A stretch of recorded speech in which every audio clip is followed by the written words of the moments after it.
when a strange, genderless voice echoes inside his mind, welcoming him to this world. He must survive the all-people-see game, spending his life on the water. No physical sickness or debilitating disabilities can ever touch his body here. The system promises to cure everything, leveling the playing field for everyone. He is now completely free to sail wherever his heart desires. Whether he becomes a legendary figure or dies forgotten is entirely up to him. While the ocean holds endless possibilities, there is one terrifying catch. He must keep sailing forward and never let that creeping black mist catch up. Right now, that creeping black darkness is chasing him at 10 knots. He wakes up, coughs, dust fills his lungs as he sits up on the old bed. His narrow cabin is incredibly dark, damp, and completely falling apart. Nearby, a dried-up skeleton rests on a table, clutching a rusted flintlock pistol. Shattered skull pointing to suicide, yet he shows absolutely zero fear. Looking down at his hands, he realizes he is actually standing up, a total miracle. Just moments ago, Yang Qi was a completely bedridden and paralyzed patient. Diagnosed with multiple sclerosis at 12, his body had completely failed him. For 5 long years, he streamed horror games using only his mouth. Having faced true despair, a mere skeleton is nothing to him. The voice was real. He looks outside. Endless waves rise and fall. The announcement continues, reminding everyone that they are scattered far apart. With over 500 miles between survivors, they will not meet anytime soon. Fortunately, a small sailing log booklet is waiting right there on his bed. It serves as a system interface and a safe communication channel. Picking up the black booklet, he notices the title glowing faintly on the cover. The very first page outlines the basic rules of survival at sea. Other players cannot board his ship without permission, keeping his loot safe. Unless he dies, no one can steal his things. Every ship gets a hook. This indestructible grappling hook is perfect for pulling in floating resources. To stay safe, he must upgrade his vessel and watch out for nighttime fog. Because getting caught in that black mist means instant, unavoidable death. And honestly, having a soul-bound log means he will never truly be alone. The cover feels like human skin, but he quickly skips to his stats. The third page displays his personal status as Yang Qi, completely healthy. The system explains that the average adult attribute is 5. His strength sits at a measly 3, with 0 experience out of 50. However, his spirit is an impressive 7+1, requiring 8,000 experience. Higher spirit keeps him sane and speeds up his mental recovery. Agility is at 4, constitution is 3, and his perception is 5. His sanity is at 100, but dropping below 50 triggers madness. Going under 30 brings suicidal urges, and 10 is far worse. His stamina is totally full, though dropping past 50 causes extreme fatigue. Thankfully, his unique passive talent is Iron Will, making him completely unbreakable. His sanity can never drop to 0, ensuring he never gives up. Instead of breaking, a massive sanity drop triggers a powerful frenzy state. Time to level up. His low stats should be easy to raise. No problem, he opens the chat screen, split into world, regional, and private tabs. The world channel is already absolute chaos. It is exactly what you expect when 10 billion humans suddenly wake up. On isolated ships, panicked voices ask if anyone is out there. They want to know what is happening, complaining about being yanked from home.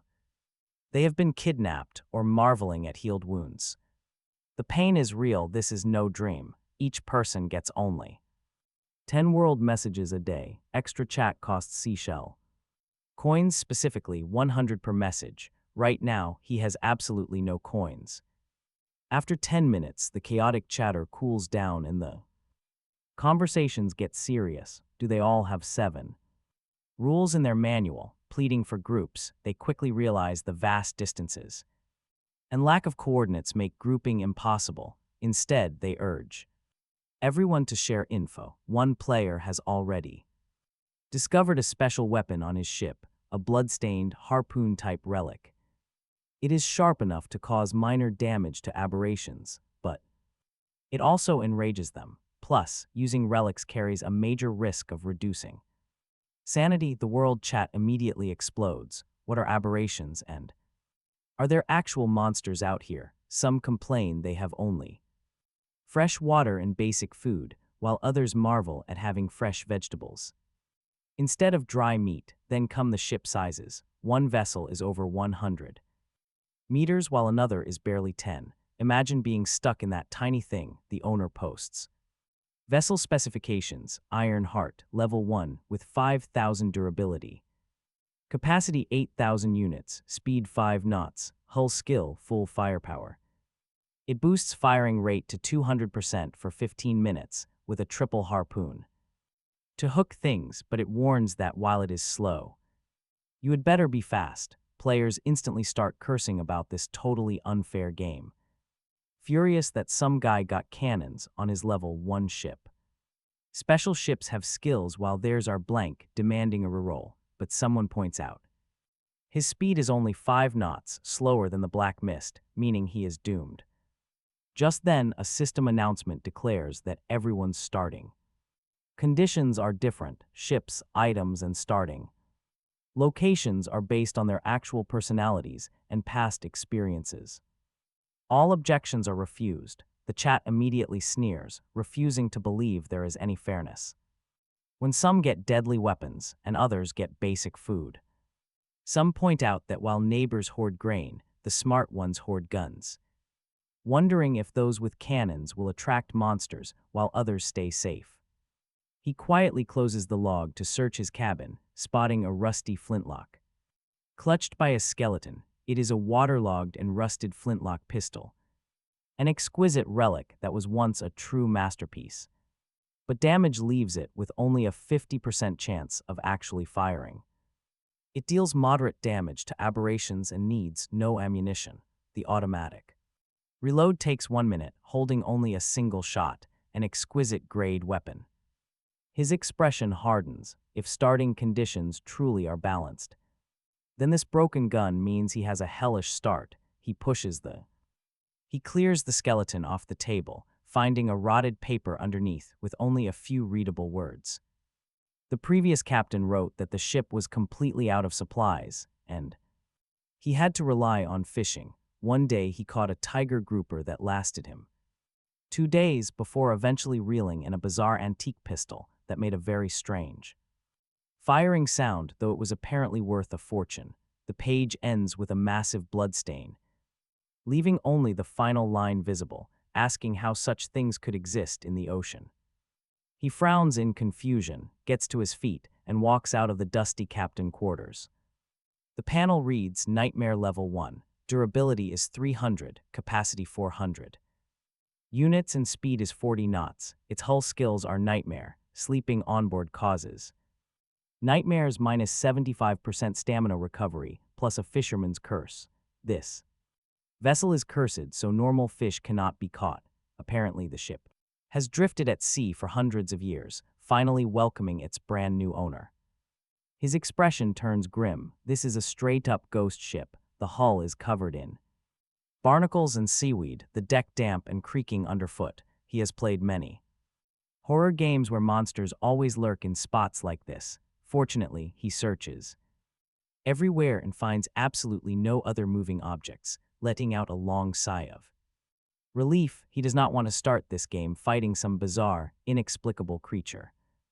The cursed vessel is 12 meters long, holding a captain's quarters, a deck, and cabin. The helm sits on a raised platform with great visibility. Behind it sits the captain's quarters, featuring a bed and simple furniture. The midsection holds a tall mast, and the stern houses the cabin.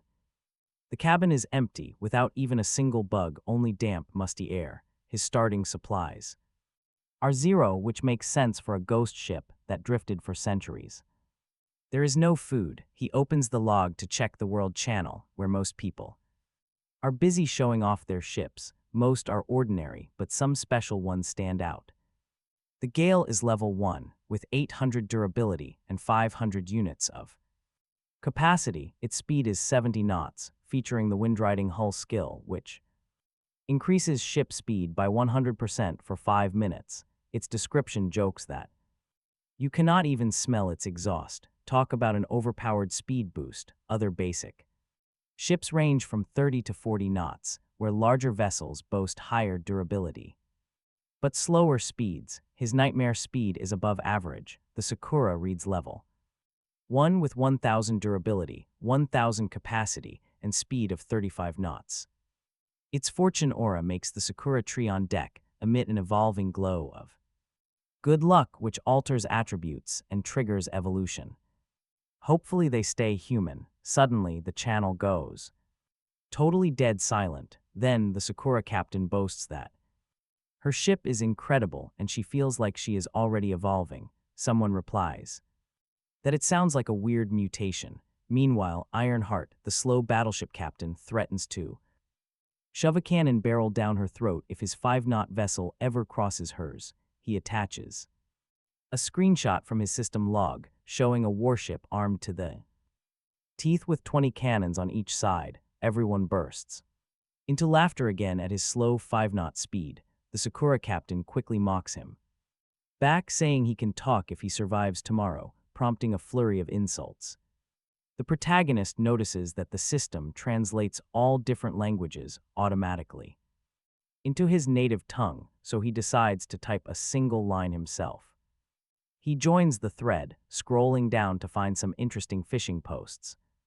Other players are already fishing. One tells everyone to shut up because he's busy. Another realizes he can cast a line and never wants to go back.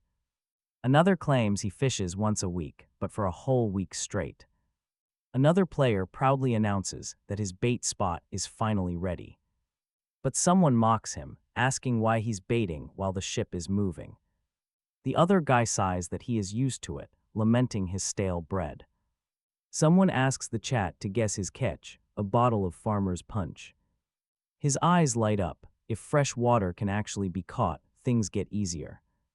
His ship has a fishing rod on the deck, a moldy, barnacle-covered tool. It is good quality, but the description says it reduces the odds of catching normal fish while slightly increasing the chances of hooking strange, unidentified objects, and warns the user not to like what they catch. He figures those weird objects must include fresh water. Before fishing, he needs to set the ship's heading. With no destination, he sails straight ahead at full speed in the default direction. At the edge of his vision, right behind him, is a dark smudge marking the boundary of the black mist. So forward is right. Handling the ship is simple, just grab the helm. The magic handles the rest, including speed control and the grappling hooks. The experience is like the sailing games he used to play. It's actually easier than driving.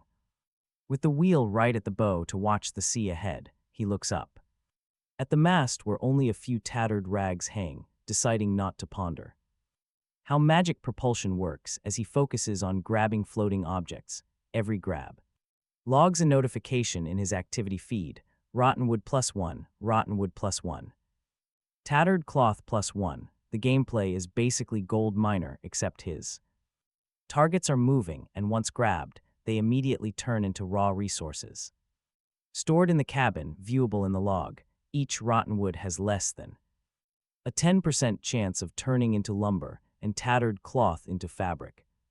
Snatching about 100 floating items yields 5 units of wood and 3 fabric units in 3 hours. Not super efficient, but it's skill-based, meaning efficiency will improve. Lumber and fabric are for upgrades to level up his nightmare to level 2 requires 200 lumber, 100 fabric, and a captain's relic, meaning that creepy skeleton in his quarters cannot be tossed away.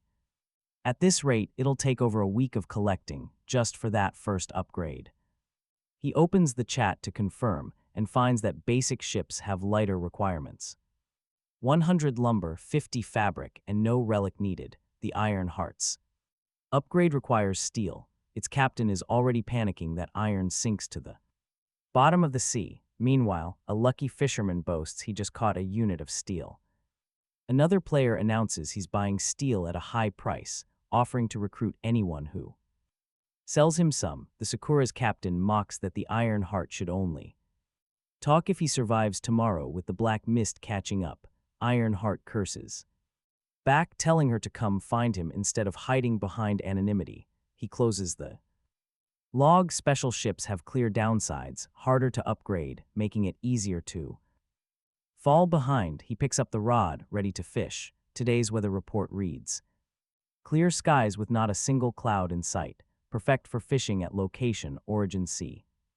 5 hours of daylight remain, temperature 12 to 20 degrees, wind level 1. He takes a deep breath and checks status. Sanity is 100 out of 100, using the log's simple crafting function to make a crude wooden spear from 5 wood, with his flintlock tucked safely behind his waist. The log tells him that bait is not required for fishing here. This must be system power, though using bait definitely improves efficiency. Preparations complete. He casts. The hook arcs into the sea and 15 minutes pass with absolutely no movement. To kill time, he opens the world channel to see what others have caught. One boasts about a 100-centimeter sea bass, and the channel curses him for showing off. Another claims a huge one but could not pull it up.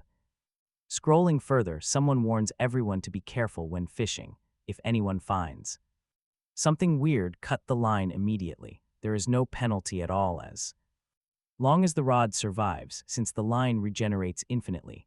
Another player reports cutting a humanoid figure on his line. People speculate it was a mermaid. He says if anyone wants proof, they should look at his rod, a carbon fiber exquisite fishing rod, a truly great tool, an excellent fishing rod that can be passed down to grandchildren. It increases the fishing success rate, reduces stamina consumption, and slightly increases the probability of catching unidentified objects. Players envy that grade. A veteran fisherman points out he has no rod at all, making do with a grappling hook, and a simple rod requires 10 wood. Another tells the envious players to be patient and posts his boat. Level 1 fisherman, durability 345, capacity 500. Units, speed 25 knots, hull skill none. The description says it is not sturdy and has no skill to make him feel like a real fisherman. The envious go silent at 25 knots. Someone asks why his durability dropped. He answers he just reeled in a 3-meter great white shark that nearly swallowed him. So now he cuts the line for anything big. Otherwise, who knows who eats whom. Players also share that fishing yields treasure chests in fresh water. One player caught a secret chest, but another pulled up only socks, brand name bottled water, and balloons, with someone questioning if those balloons are even legitimate. Fishing here can yield incredible things, including monsters. So he is mentally prepared to cut the line if needed. A few minutes later, the float twitches and he holds his breath, concentrating. With his spear and a pistol, as long as it is a fish, he should be fine. The float sinks. He pulls, and there is no resistance at all. What he reels in is a small fish about the thickness of a thumb, around 3 centimeters long, streamlined like a sardine, except that it has 4 5-centimeter legs on its sides and stands on all fours on the deck. He stares at the fish, and the system tells him he has discovered a strange fish, with sanity decreased by 2 points. The next second, the fish skillfully uses its long legs to escape toward the sea, but he smacks it dead with a spear. A long-legged sardine-type food, an abyssal fish species that the description says will give him long legs if eaten often. Edible, non-toxic. Delicious, but eating it requires serious courage and may decrease sanity. He picks it up, under 100 grams, 4 pale long legs already broken, structured exactly like human legs, springy to the touch. He asks himself if this is really edible. Remembering the fisherman's curse, he takes a photo with the log to share on the he posts on the World Channel, asking if anyone has ever caught a fish like this. It instantly stirs up trouble, with players screaming about losing 8 points of sanity. They demand to know what he thinks a fish is, raging over 10 more lost points.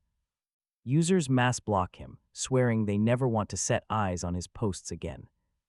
Billions block him as their sanity drains, but then a private message arrives. The player asks if the local water is black, warning him to escape immediately. Otherwise, unknown monsters will attack. He looks down at the gorgeous blue water. He calmly replies that his water is fine, his vessel is just a ghost ship. The player calls him crazy and sends a friend request under the name of Gale. He accepts, thinking a contact is useful, but Gale begs him not to share photos. Gale explains his sanity is sitting at 54. He promises to hold back. Still without food or fresh water, he has to keep casting his line. He pulls up a long-legged sardine, then another, missing a limb. He mutters a quiet curse as his own sanity slips by 1 point. The system is clearly mocking him with this bizarre, cursed ghost ship. Any ordinary person would snap. After 3 hours, he has caught 8 creatures. They are all mutated sardines, and there is still no drinking water. You can survive a week without food, but dehydration kills in 3 to 5 days. He refuses to resort to drinking bodily fluids unless there is absolutely no choice. Stealing his resolve, he grabs one of the creepy sardines to use as bait. He fishes for another hour. The sky turns dark as the first night falls.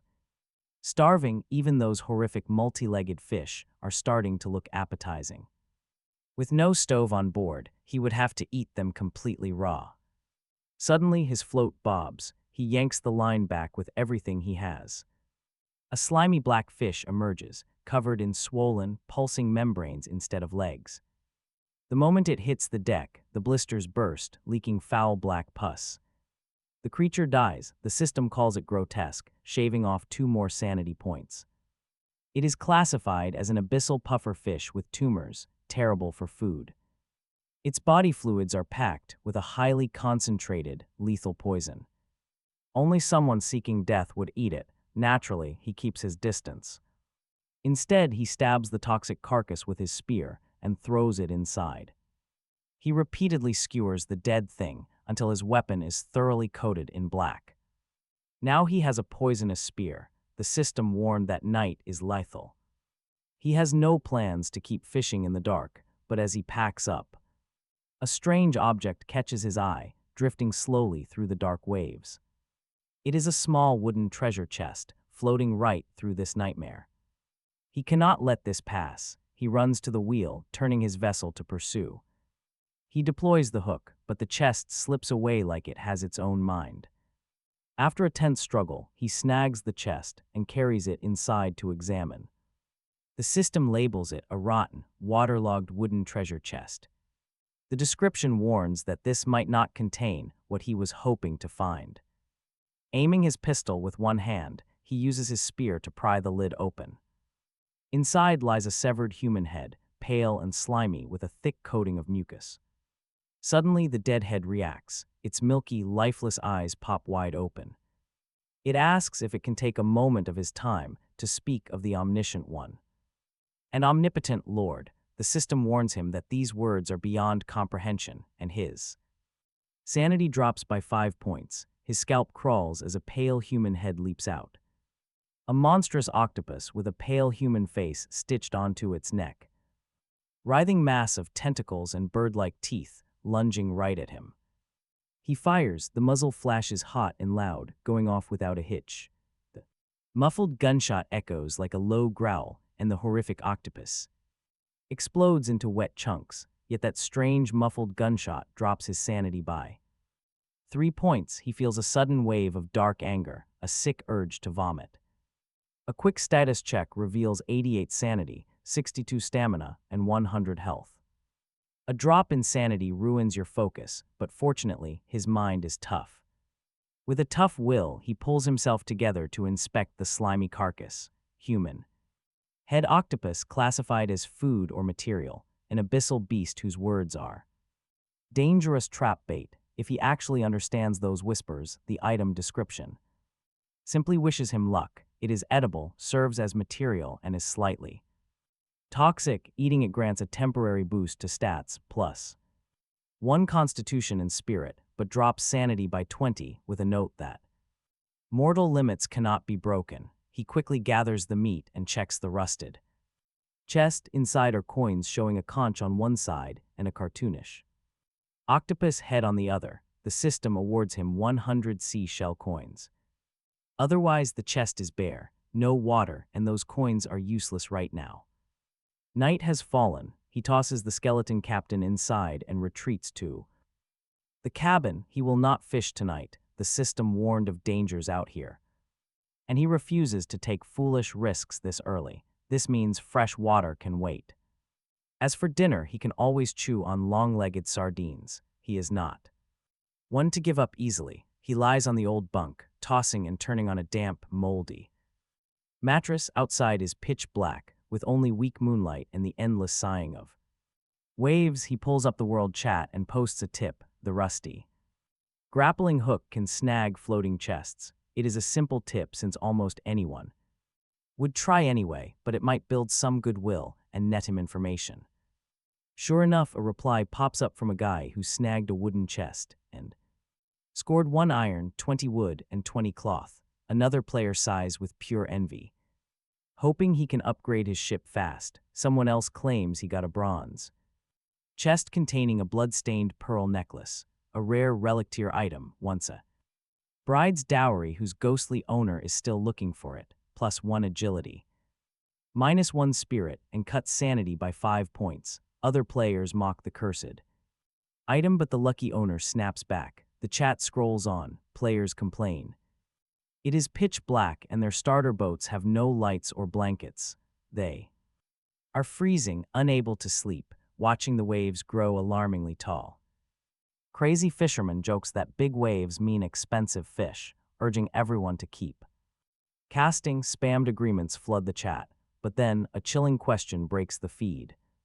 Does anyone else hear a siren song? It sounds quite lovely. Immediately, someone panics, asking where on earth a beautiful voice would come from. The original poster replies that she is waving right at him, stunningly gorgeous, swimming straight for his boat. A third player screams that he needs to check his sanity. That is a siren locked the door, and then his messages suddenly cut off completely. Players ask if he is still there. Hello, hello, but no reply comes. He frowns. The system warning is not groundless. He listens carefully, but hears no siren song. He gets up, pushes open the door, and watches the moonlight for a few minutes.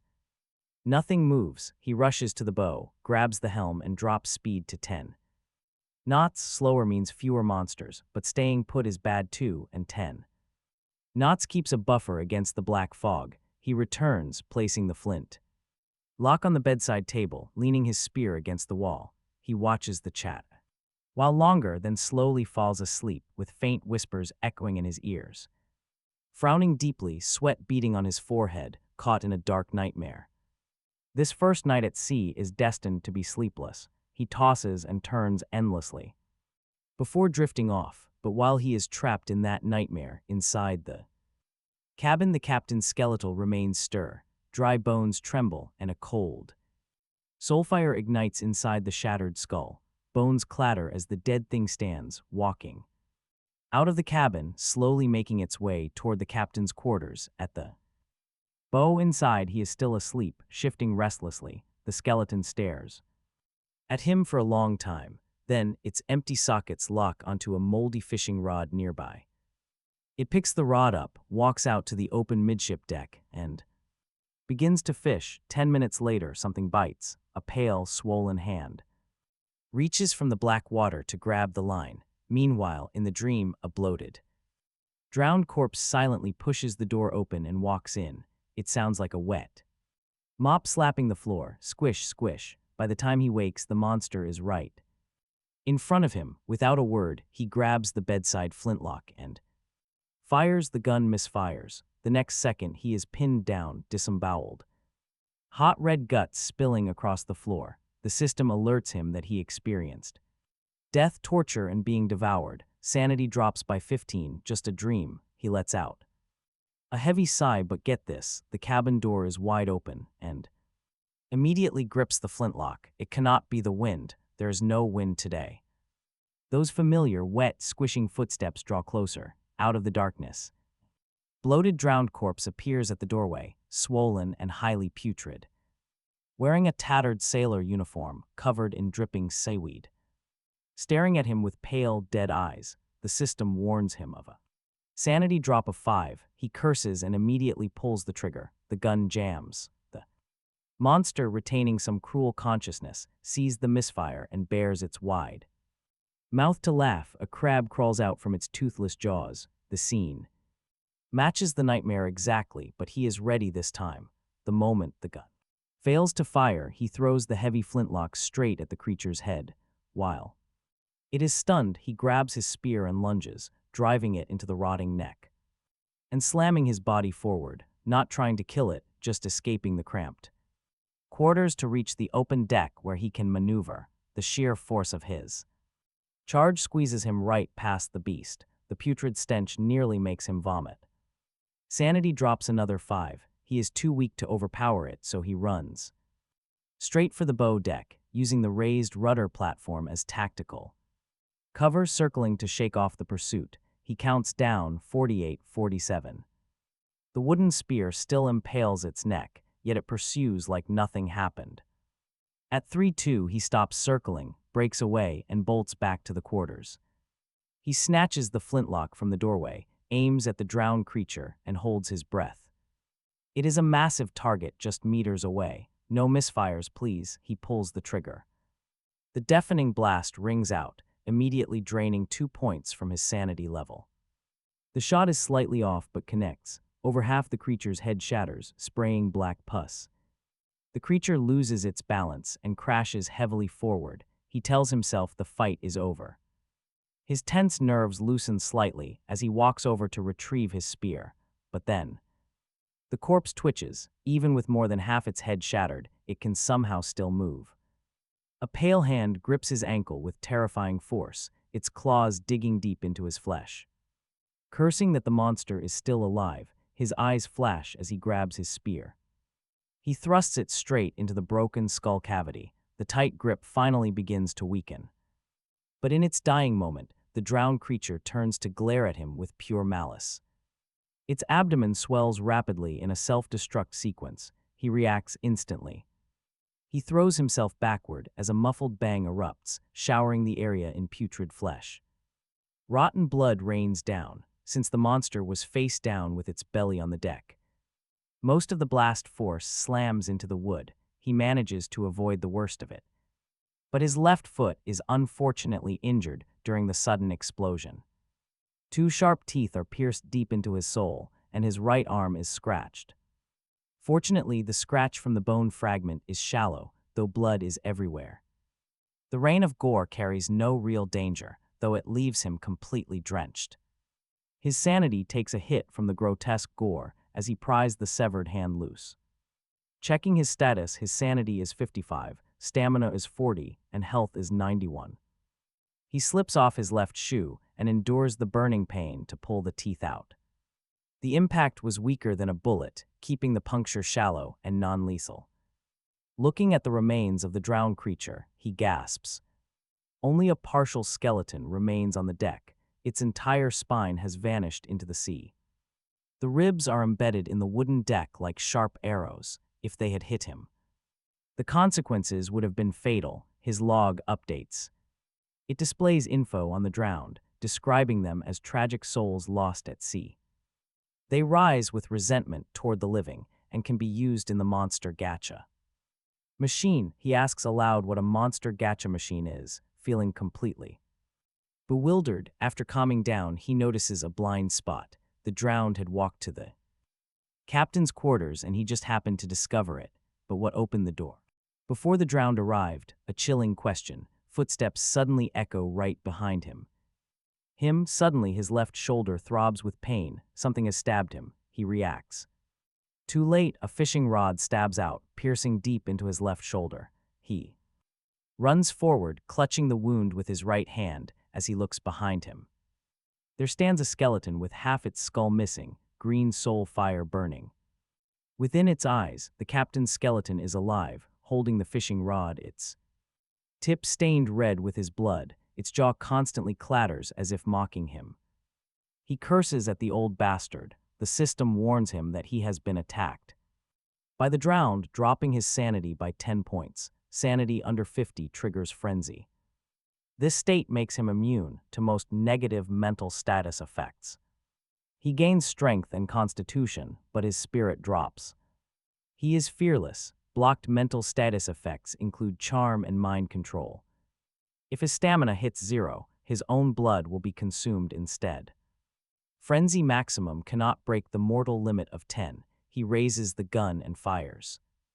Misfire, the skeleton charges, aiming its fishing rod like a spear, though he feels no pain. His injured foot slows him down. Circling a 2-meter weapon is way too risky. He shifts tactics, advancing instead of retreating. He throws the spear straight into its ribs. With the monster temporarily stunned, he closes the distance, grabbing his flintlock by the barrel. Like a crude hammer, aiming to smash the skull's cracked opening and hit its soul. Fire, but the skeleton blocks with both hands, dropping the fishing rod completely. Terrified of the gun, it wrestles him for it. The creature's raw power is slightly weaker than his active frenzy, sitting around 4, but this messy struggle makes landing a clean strike nearly impossible. If that weapon goes off, he is finished. He thinks fast. Even in a frenzy, if it wants the gun, he will let it have it. He times his move, struggles a bit, aims, pulls the trigger, misfire. He decisively abandons the weapon. The skeleton's attention hyperfocuses on the flintlock, allowing him to break free and sprint for the cabin. By the time the undead catches up, it sees only a dark silhouette inside, frantically gnawing on a strange, grotesque mass of flesh, dark, sticky fluid dripping from his mouth, his eyes bloodshot. The system pings. He has swallowed the severed human head. Octopus strength +1, constitution +1, spirit -1, sanity -20, lasting for 1 minute.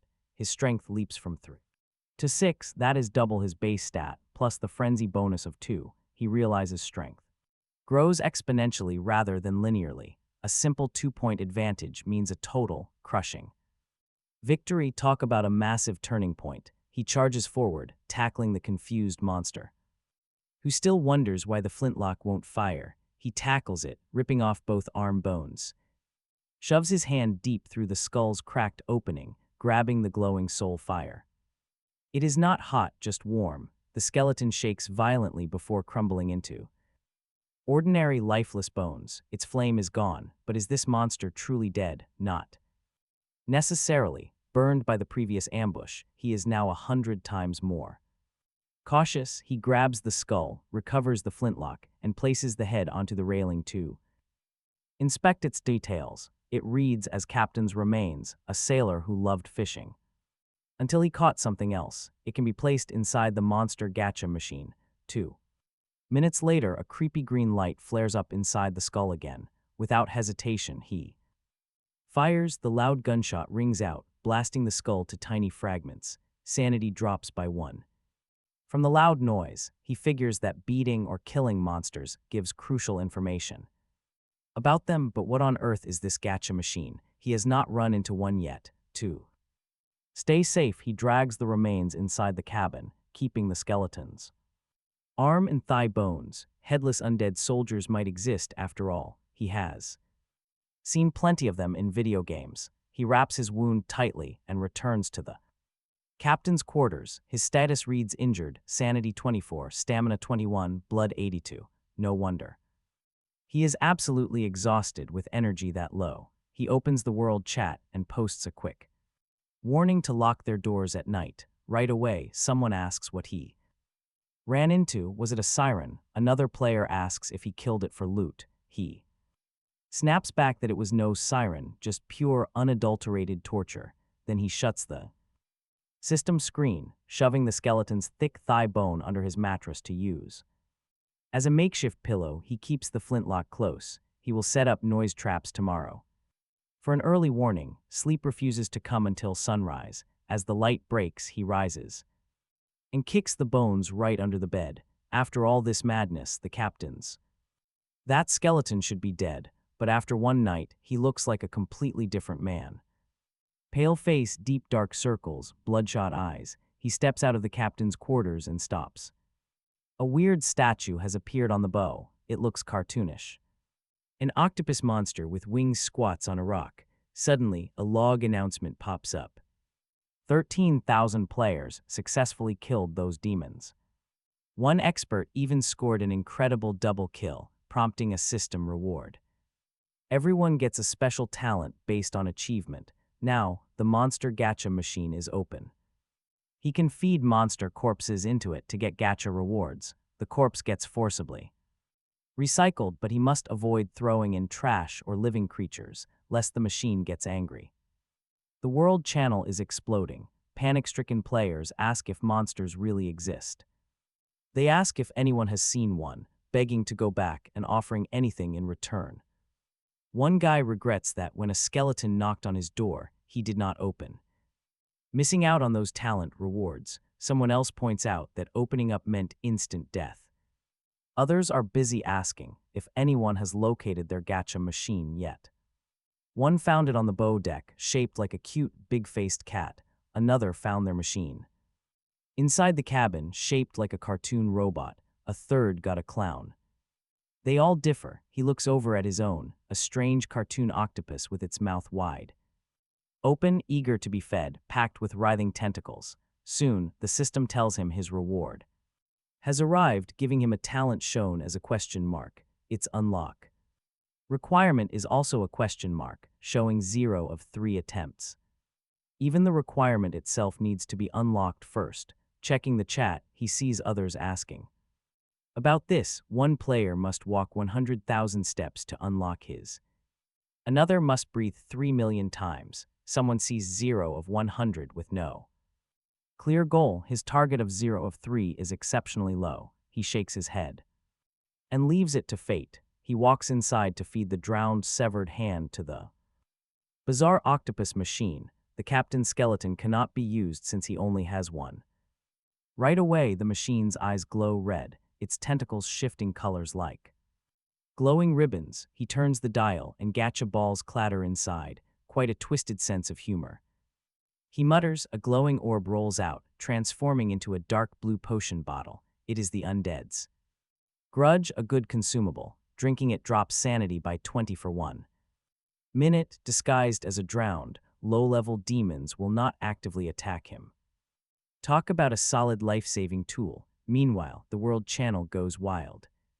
Players are showing off prizes. One drew an exquisite bone token relic that summoned skeleton to fight for 15 minutes. After that, it loses control and turns on the summoner. It vanishes on death. 24-hour cooldown. Only use it if you can.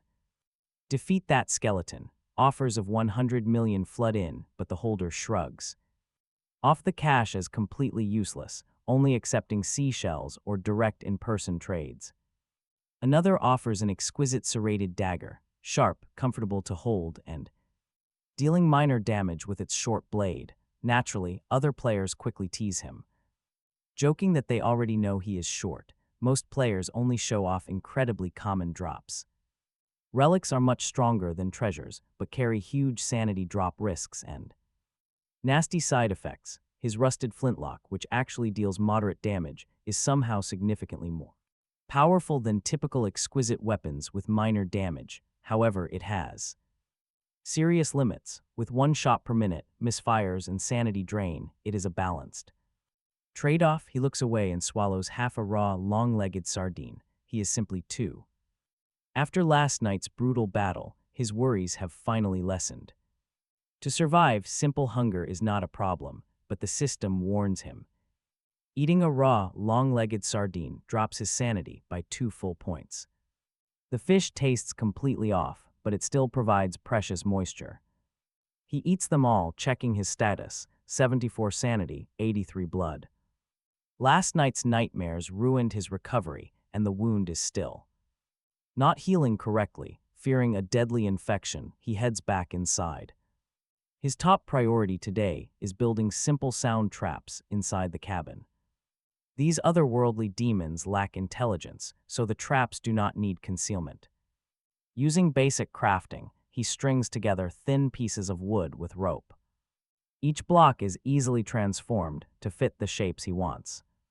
He ties knots between the blocks and hangs them near the door. Testing them shows a clear difference between a light breeze and a body. By midday, all his gathered wood and scrap fabric are totally spent. He is not rushing to get more, since water is the issue. He must keep fishing, watching for drifting supplies and floating treasure chests. But get this, right as he thinks this, his body suddenly burns up. His face is flushed, stomach aching. He opens his system's status page. It reads corpse poison infection, mild food poisoning, and yellowing skin. His wounds are darkening. His worst nightmare is coming to life. The drowned carried corpse poison. He is infected out on the ocean. No medicine anywhere, clear skies ahead, origin sea suitable for fishing. Temperatures are 15 to 25 degrees. He fishes with absolute desperation. Medical supplies are his only hope, and fishing might just save him. Checking the regional chat, someone actually pulled up basic medical bandages earlier. They reduce inflammation, but he needs something much stronger for this infection.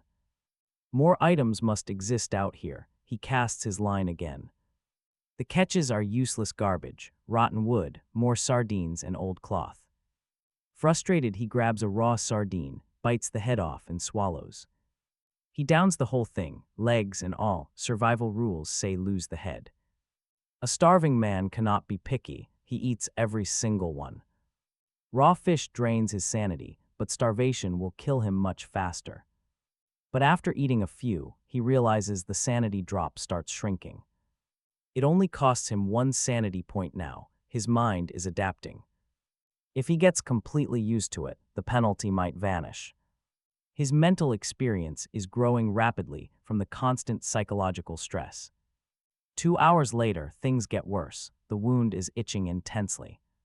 He refuses to scratch it, even as diarrhea drains his fluids. A fever sets in, blurring his vision and causing dizziness. The screen warns of moderate fever and advanced corpse infection. He urges himself to stay awake, begging for a lucky catch. Forcing his eyes open, his line suddenly pulls something completely bizarre. It is a fist-sized eyeball fruit, and it actually blinks. The description says it is a strange delicacy from the dark abyss. It provides hydration. He bites right in, tasting sweet, dark pulp. Juice splatters everywhere, the strange eyeball fruit trembling slightly in his grip. It tastes way better than raw sardines, the pulp sweet and grainy as he devours the whole thing. His stomach finally settles, but the deadly poison remains. Fishing yields absolutely no medicine. As night approaches, he has still caught no supplies, though he managed to pull up a liter of fresh water. His total haul consists of 2 eyeball fruits, 8 sardines, 10 wood, and 1 tumor-covered puffer fish. The rest of his food has already been consumed. With the fresh water stored away, he has already finished a third of his 1.5-liter bottle. He must drink sparingly since survival is the only goal. By evening, he stops fishing and retreats inside the safety of the captain's quarters, placing his loaded flintlock right beside him before lying down. Fever and tormenting infection makes sleep impossible during the grueling night. Under a nightmare curse, he opens the chat, finding it incredibly lively. A sharp observer would notice the channel no longer displays the active player. Count the dead vanish silently. One player boasts about crafting 2 spears, daring the skeletons to attack so he can farm easy gold. Another mocks him, arguing that fleshless skeletons have piercing resistance, making fists much more effective than spears. Someone else is trading, requesting 982 units of steel via private messages. The Sakura captain mocks Ironheart for barely surviving. Ironheart snarls back that even if everyone else dies, he will live. A player asks how he outran the black fog at only 5 knots. He demands steel first. They refuse his deal. Meanwhile, far behind the fleet, massive steel battleship is racing for its life, the fog 10 knots behind. Even deep-sea creatures are fleeing. A portly man stands on the bridge, cigarette in mouth, hand on the helm, his cocky chat bragging. is pure camouflage. He is terrified, knowing the slightest mistake means instant death. Chatting is his only escape. His ship has endless ammo, massive supplies, and incredible durability, but it is way too slow. His starting point was dangerously close to the black fog. Fortunately, his battleship features a giant harpoon gun. Once embedded in a massive sea monster, it remains firmly locked. He searches for a giant beast to tow him faster, grumbling that the stupid fish die too fast. He aims at a new, fast swimming target. He has only slept 3 hours, spending the rest of the time hunting, since even monsters eventually tire and die. Any fish dumb enough to attack get a quick lesson in crushing firepower and heavy cannons.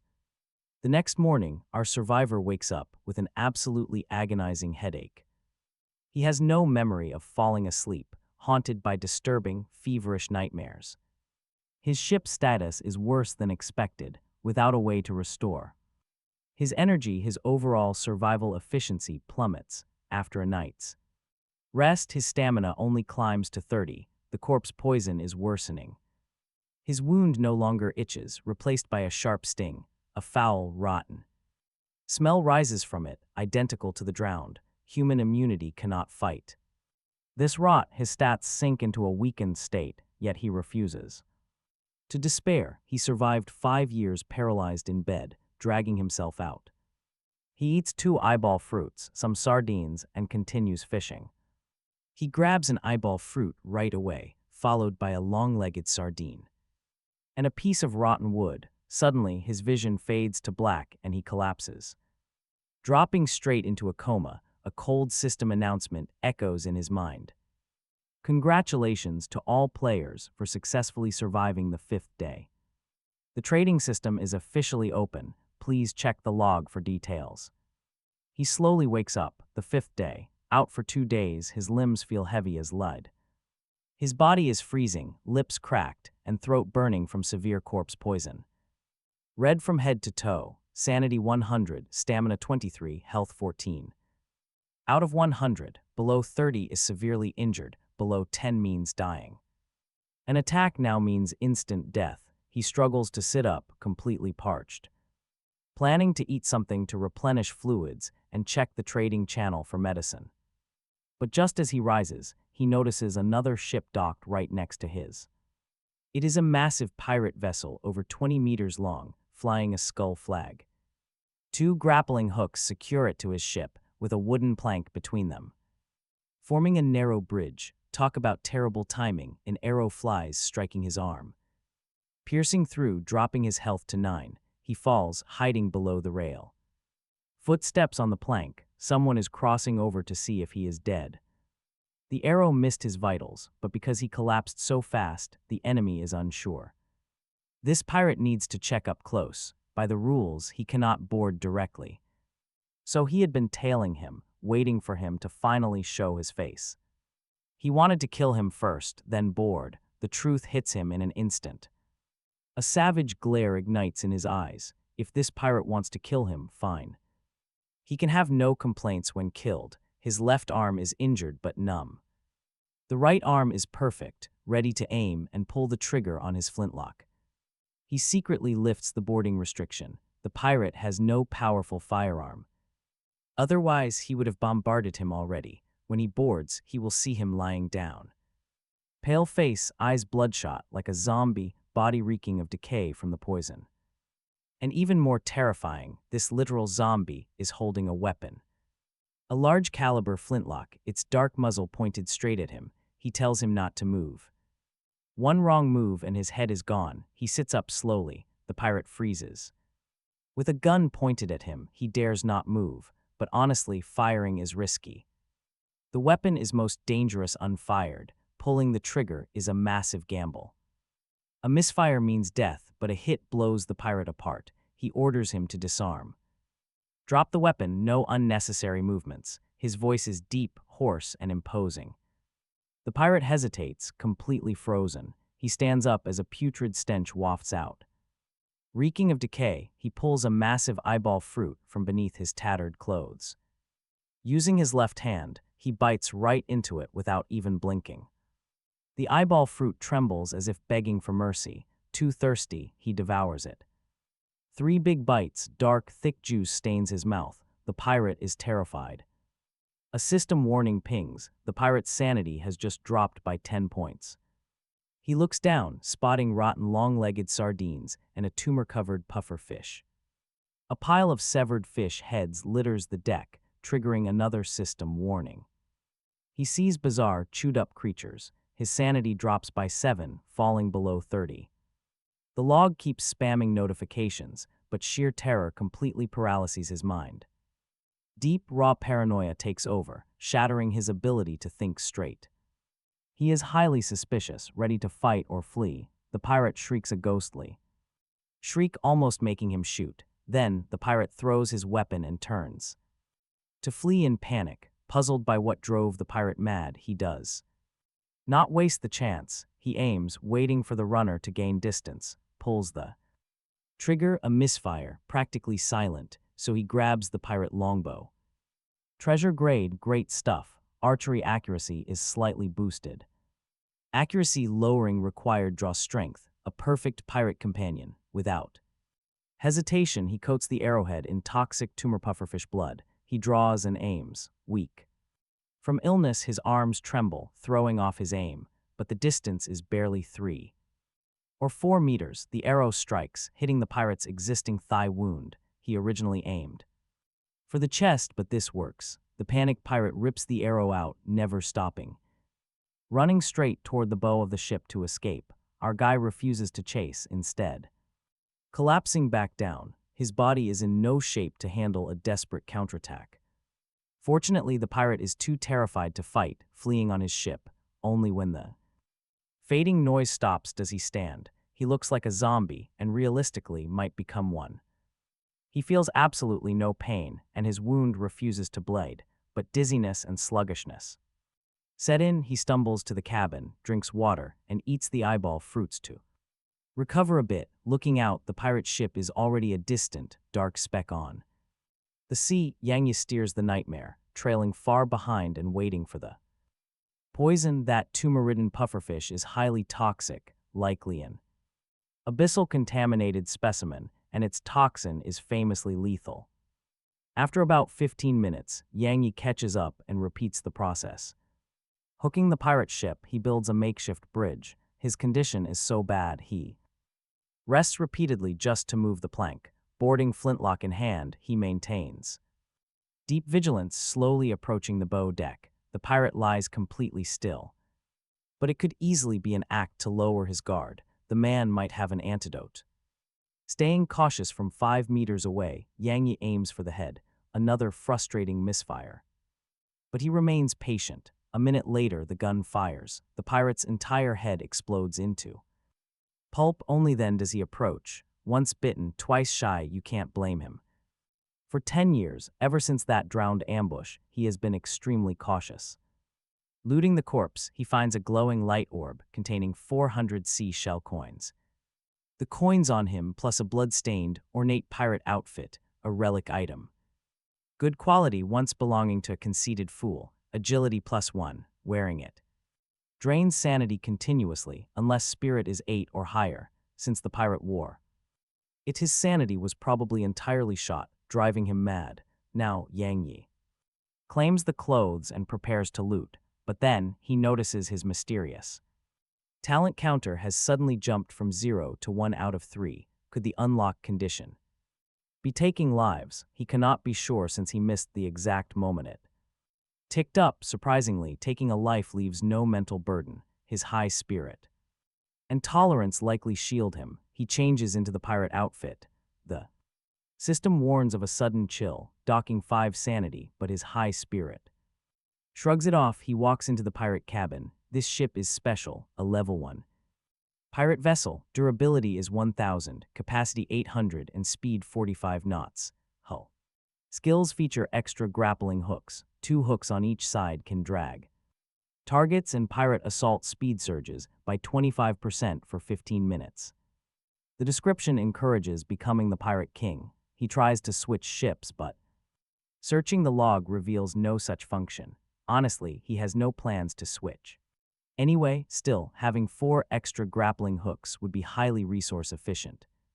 The nightmare's premonition effect is far more rare. He searches every room and unexpectedly discovers a naked female corpse. She clearly suffered terrible abuse before her death. One thigh is missing, with clear strangle marks on her neck. The blood is still fresh, meaning she died recently.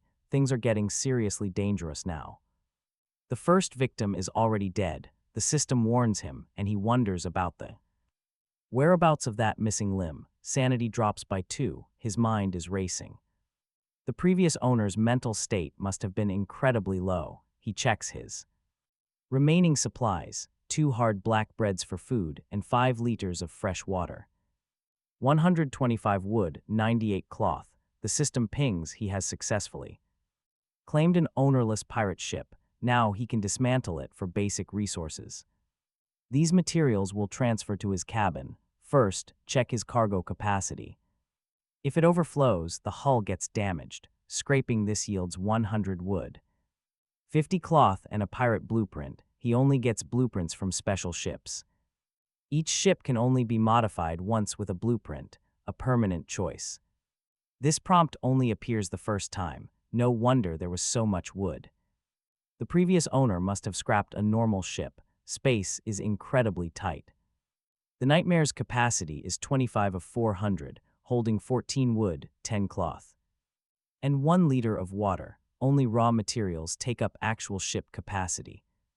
Gear and weapons can be placed anywhere, even left on the open deck. Overload tests will have to wait. Quick math shows dismantling the nightmare will leave just enough space, and those materials will upgrade him to level 2. A fantastic deal. After making sure no other valuables remain, he returns to the nightmare carrying a dozen simple arrows. He confirms the scrap option in the log, and the pirate ship instantly bursts into glowing fragments that pour in. He has enough resources to upgrade now, but first he needs medicine. The trade market is his only hope. If upgrading consumes everything, he is finished. His health only dropped by 1 point, and the decay rate is extremely slow. The wound isn't bleeding because of the corpse poison, but sanity keeps dropping. Already falling below 80, the pirate outfit is fine, it's the poison.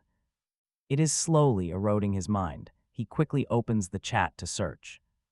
Other players are selling emergency bandages. These clean, common items stop bleeding and prevent infection, priced at 10 seashell coins each, only 5 left. Another player is listing disinfecting rum for 30 coins, just 1 bottle remains. Someone else is offering balloons, since the market literally just opened up. Players have very few coins, no standard pricing exists, so quotes are wild. Many prefer bartering over coins. Barely anyone is selling wood or cloth resources. Someone lists holy salt. This fine quality consumable removes minor curses and wards off evil. It is also edible, costing 100 coins a pack. This is useless to him. He keeps scrolling, and that's when he spots a lifesaver. It is an exquisite bottle of holy water. Private messaging is required. Holy water is an exquisite consumable, a blessed liquid for internal or external use. It is also a thrown item, vital against demons and curing various ailments. It cures poisons, speeds up healing, and slightly restores stamina. This is it. He checks his inventory: an undead grudge, a pirate longbow, a rusted flintlock pistol, a blood-stained pirate outfit, and a barnacle-covered fishing rod. He also has a blueprint, extra resources, and 500 seashell coins. He keeps the weapons, the outfit, his fishing rod, and resources for the level 2. Upgrades: the rare pirate blueprint can be traded, but it is not for sale just yet. After thinking it over, he sends a message asking the price. Before they become friends, everyone is anonymous. Players can show their real or ship name. A few minutes later, the other player replies, looking incredibly busy with many offers. The seller needs lots of cloth, life-saving items, gear, and fresh water and food, all acceptable, but bidding first puts him in a passive position. Bid too low and he looks like a troll. Bid too high, he loses, yet his life Hangs by a thread, leaving no room to haggle. He offers his absolute maximum. The undead grudge with stats, plus 400 seashell coins, 30. Wood, 58 cloth, a black bread, and 4 liters of water, then keeps browsing. Without waiting, surprisingly, she replies within 10 seconds, saying his offer is far more sincere than the rest. Then, a friend request arrives from Captain Jude Day. Of the Radiant Goddess, he accepts, and she messages him about how others are only causing trouble. She has 4 bottles of holy water, but since his injury seems severe, a single bottle might not cut it, so this time she will send 2 as a welcome gift. Jude explains that her ship generates holy water, hoping for a long-term partnership under the Radiant Goddess. He is completely shocked until the trade request pops up. Too smooth, she clearly needs the undead grudge badly, and her kindness is genuine. The Radiant Goddess is a stunning, 3-masted sailing vessel built from sturdy white oak, looking incredibly sacred. Captain Jude herself has golden hair and blue eyes, standing tall and gorgeous with the delicate features of an Asian woman of mixed heritage. She resides in a special room called the Prayer Chamber, which houses a Radiant Goddess statue. Currently, her ship is level 1. The chamber produces holy water, but the output rate is incredibly low. Worse, see. Undead constantly attack the Radiant Goddess, especially at night, so every night she is forced to hide inside. A life-saving undead grudge is exactly what she needs, a crucial tool for self-preservation to buy her time inside the prayer room. She suspects that player ships mirror their owners' personality. The deal with Jude goes through quickly. He confirms the log details, locks the trade, and drops the agreed items into the octopus head gacha. The system automatically pulls resources directly from his cabin, saving him the manual effort. This gacha acts as both a vendor and a guarantor. Anything placed inside is instantly teleported to the other ship. This cartoonish monster with writhing tentacles acts like such a terrifying boss that no player dares to cheat it. Moments later, 2 small glass reagent bottles roll right out of the machine. Colorless and odorless, he uncaps one and chugs the holy water down instantly. A burning heat ignites, making his skin smoke like seared meat. The smell of burning flesh fills his nose, but his head clears up beautifully for once.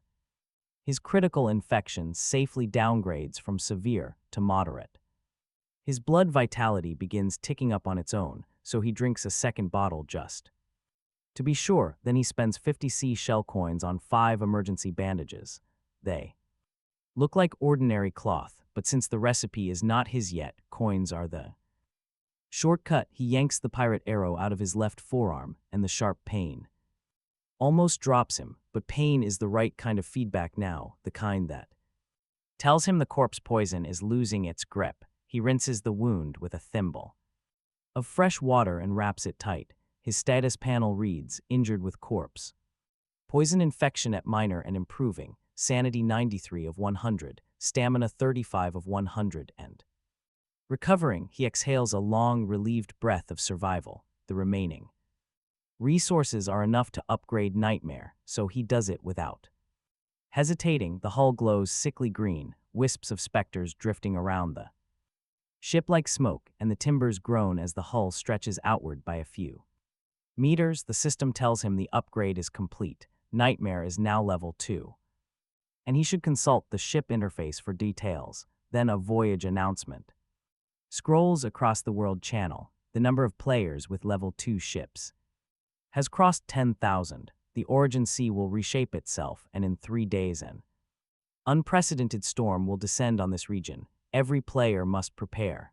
The world chat detonates the moment the message clears. Players scream they are short 8 wood, begging for sellers, and complaining that they are stuck in a game world that is somehow more competitive than reality. Wood and cloth prices skyrocket within minutes. Ironheart hawks fish for steel, and a heckler immediately replies that his fish stink of gunpowder. Gale advertises a buyback for low-grade wind essence at any price. Someone from a farmer-class ship hawks organic cucumbers and apples. he attaches his ship card showing level 1, 600. Durability 25 knots, with a hull skill called efficient planting that allows.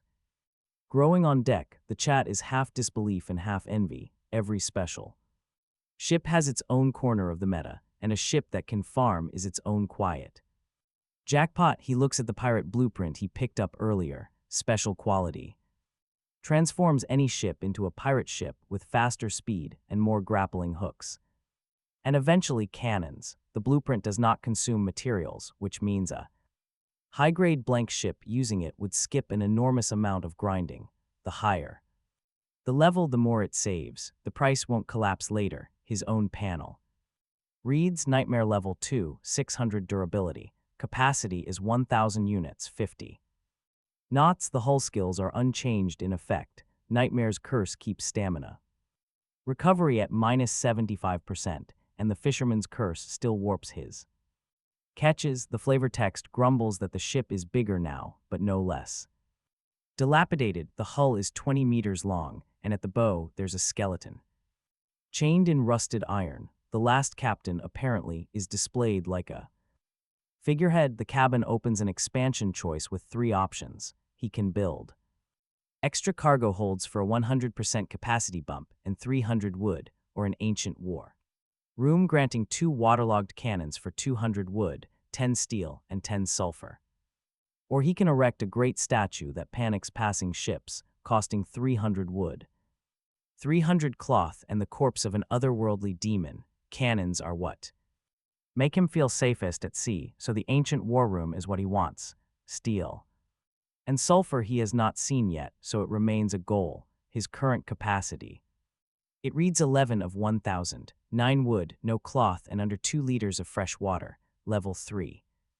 Upgrades remain locked until the expansion finishes, even as the announcement bell still rings. He casts his line to fish again. A storm in 3 days means securing food now, far behind Nightmare, dozens of miles away. A ship he cannot see is watching him through a crystal ball. The astrologer is a slender vessel carrying a 3-meter ball on deck, level 1, 500. Durability and 50 knots speed. Its skills include astrologer, which projects a sea chart of the surrounding 100 miles with ship names visible, and peaking, which reveals a live image of 1 ship per day. The captain is a woman with black hair, brown skin, and rare red eyes. Suna first noticed Nightmare because 2 ships drifting side by side in the origin sea is highly unusual, and her interest spiked when a nearby pirate ship icon winked. Off the chart entirely, she used peeking to observe him, watching a long-legged sardine slide down his throat the second it landed, then watched an eyeball fruit follow it, before seeing him pull a tumor-covered puffer fish from the line and toss it back, completely unfazed by its deadly venom. She bites her pen in fascination. Her witch blood talent rewards her craving for knowledge with those red eyes, which are both proof and curse, keeping her sanity steady where anyone else would lose their mind. At dawn, he practices his marksmanship. He hangs a piece of wood from the stern, stands at the bow, and fires rounds into it at the 1-minute intervals his flintlock allows, misfires included. Half the day slips away before he lands over a dozen hits, leaving him a long, long way from being a true sharpshooter. His fishing rod sits beside him, and he checks it whenever the line twitches. He eats another long-legged sardine without losing any sanity. By now, the crunchy legs and chicken-like meat of this cursed fish have just become routine. With the storm coming, he has hoarded 10 eyeball fruits, 1 black bread, 6 liters of water, a dozen sardines, plus a half-meter prize he reeled earlier called the red-lipped eel, an abyssal creature with fiery red lips on a fish face, edible, completely non-toxic, with tender lips. The system description teases him to kiss. Eating it raw means biting those red lips first, and even he had to brace himself before taking that first bite.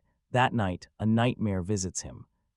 The red-eyed woman from the astrologer aims his own flintlock at his head, the muzzle she somehow holds in her hand, and his sanity drops 8 points before He jerks awake, the corpse poison is cleared, and his wounds are mostly healed. Vitality is up to 76, but stamina recovery on this cursed ship remains a crawl. Just 30 stamina back after a full night of sleep, which strangles whatever he can do during the day. Holy water can refill stamina, but the cost is brutal.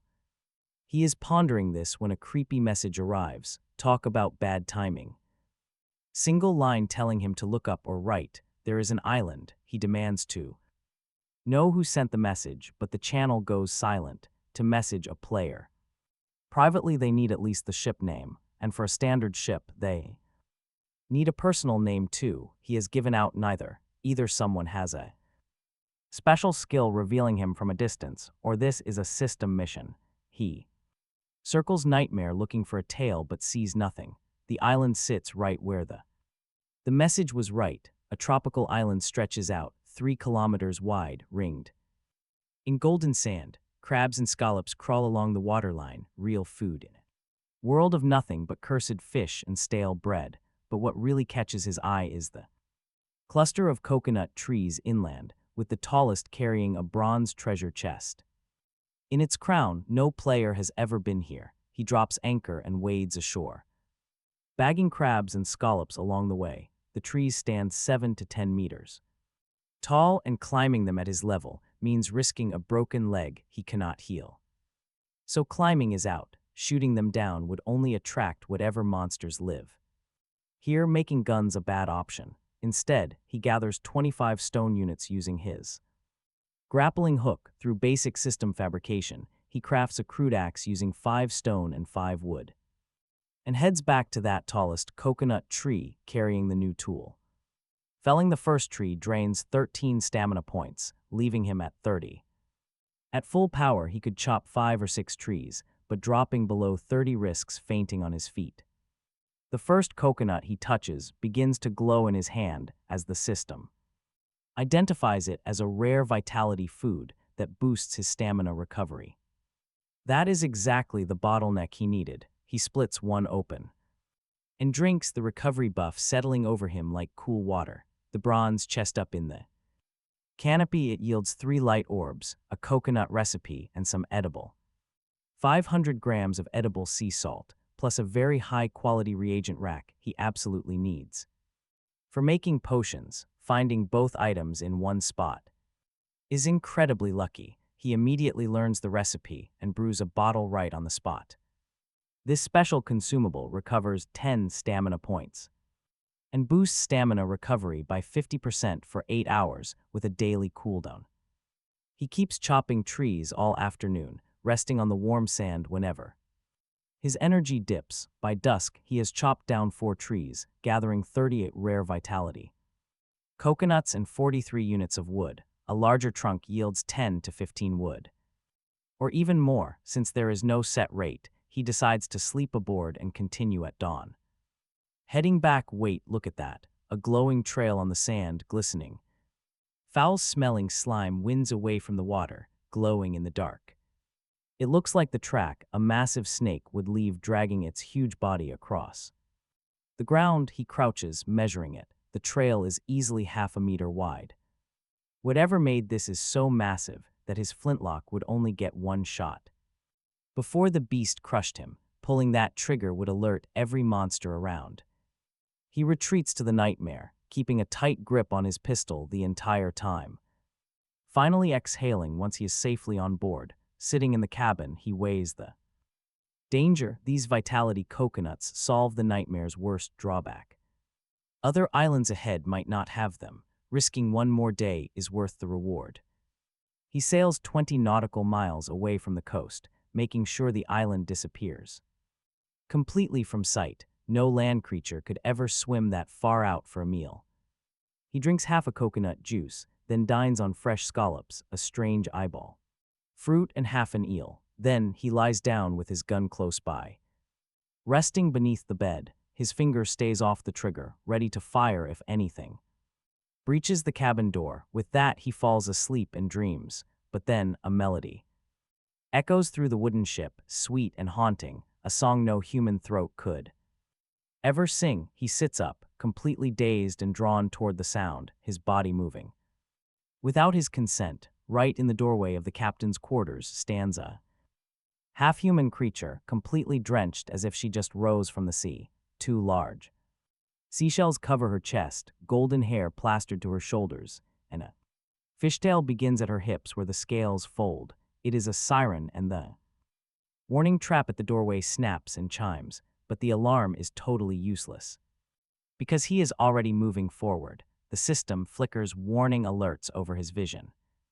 Enchanted by the siren song, he loses control of his body, sanity -10.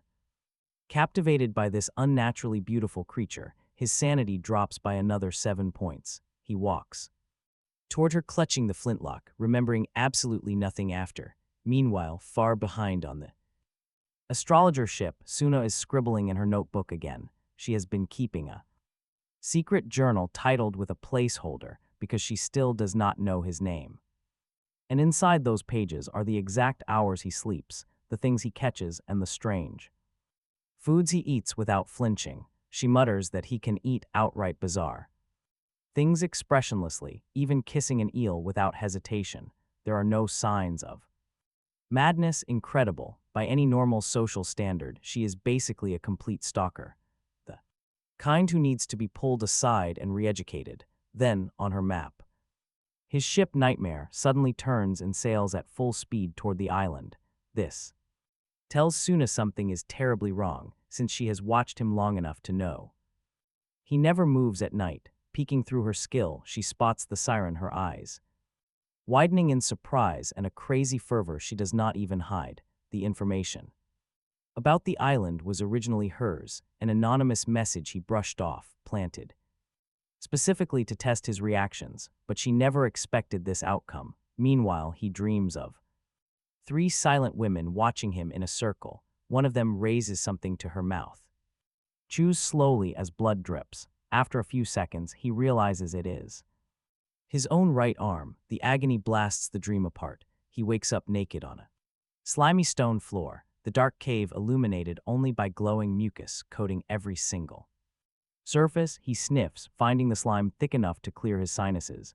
Thankfully, his arm is perfectly intact, but a strange woman is sinking her teeth deep into his shoulder, biting hard enough to leave deep marks. He curses her, asking if she is a dog. She grumbles, admitting she thought he was dead. Her name is Suna, she says. Those crimson eyes are straight out of his nightmare. She is bound at the wrists by thick seaweed cord, her body slim and looking a bit malnourished. An Asian face with wheat-colored skin shows the sheer effort it took to crawl across the damp cave. Just to wake him, Suna explains that sirens captured him 3 days ago. He checks his system log, finding a long column of charm alerts. His sanity now sits at 51 out of 100. She adds that the sirens have not eaten him yet. Instead, they are fattening him up, which she considers a complete miracle. There are 3 of them using their communal song to charm males for both mates and meals. He looks down, realizing he is completely naked, and feels a chill no slime can explain. His pirate clothes are scattered nearby, and his rusted flintlock lies on the stone floor. He dresses in the blood-stained gear, and the system immediately pings him with another -1 sanity, exactly 50 now, the threshold where Berserk hits, Suna tells him, without prompting, that the slime is a mucus secreted by these soft-bodied sirens, for both protection and a glowing lure, like an anglerfish drawing in unsuspecting prey. It helps display their figures during the hunt, lecturing him with utter casualness. With the focused enthusiasm of a researcher, she watches as he asks why she is here. She is a witch, a player captured after her companion got eaten, and she is working to free herself. Nodding toward a corner, she points out a grim discovery waiting in the dark. A half-eaten male corpse lies there with missing organs and broken limbs. Skeletal remains scatter. She is too calm. That is what makes him uneasy. Her red eyes match his nightmare. His gun at his own head, strength 3. Almost leveled up, spirit 7+1, agility 4+1. Constitution 4, perception 5, sanity 50, stamina 92, health 99. He knows how. Hard exercise boosts physical stats, while surviving brutal injuries pushes his constitution even higher. Sanity swings boost spirit, while fishing and shooting train his perception. According to Sunna, a siren's base strength is around 4. Going head-to-head is impossible. If he can squeeze his strength to 4 before they return, he can change the game. His berserk mode would add 2 more, letting him overpower those monsters on dry land. He asks Sunna for rope, and she has 15 units. He searches around for makeshift weights. Nothing but bare stone and fragile bones. Then his eyes lock onto the male corpse. The body will not fight back, and the neck offers a solid, steady grip. He hoists the heavy corpse and starts doing clean and jerks. Sunna stares at him as if a wild, terrifying beast just joined her in the cave. She asks about his remaining sanity. 50, he replies, perfectly fine. Her jaw drops as he keeps lifting. Her look shifts to pure, intense curiosity. She is studying him like some rare, fascinating specimen, but he is focused on his reps. By his 8th repetition, his strength finally ticks up to 4. Success. The danger lurking nearby does not matter anymore. On his 9th rep, a wet slithering sounds. A siren is returning, dragging herself through the dark passage. Sunna instantly panics. She desperately hands him raw fish to plug his ears, but he just shakes his head. He tells her he has his own strategy as the creature finally enters the chamber. The siren slides in, dragging her heavy tail, and freezes in absolute confusion. Who would expect a human to be cradling a dead body like it owes him cash? The monster starts her deadly song, immediately shaving 5 points off his sanity meter. He drops the body, his arms limp. To Sunna, he looks like a dead man walking. She grabs her dagger, preparing for the worst, while he slowly marches toward the siren. Dropping below 50 sanity has triggered his berserk mode, overriding his body. Stats boost across the board, making him completely immune to her mental charms. Up close, she is just a beautiful weapon. She has skull-piercing fangs and razor claws, capable of easily tearing open a man. Her gaze softens, as if she is deciding whether to eat him or keep him. She pulls him close, completely off guard. He whispers that they are not the same. He presses his gun to her ribs, aims up. The weapon fires perfectly this time, echoing like thunder inside the narrow cave. Her head is completely vaporized, making his backup bone weapon instantly useless. Sunna's red eyes are wide with utter confusion at his sudden, brutal victory. She demands to know how he ignored the charm and why he walked right in. He calmly replies that the gunshot noise simply shook off the remaining spell. Even Sunna, with her witch blood, seems far more abnormal than she lets on. After all, he lost 3 whole sanity points the first time he heard that same scream. And he actually has high spirit stats. Without explaining, he watches the creature slump. It twitches as blood and brain tissue spatter his chest. Sunna immediately rushes over. She sighs in regret, asking him not to blow the next one's head off. She needs a complete body to study. She is already grabbing bottles.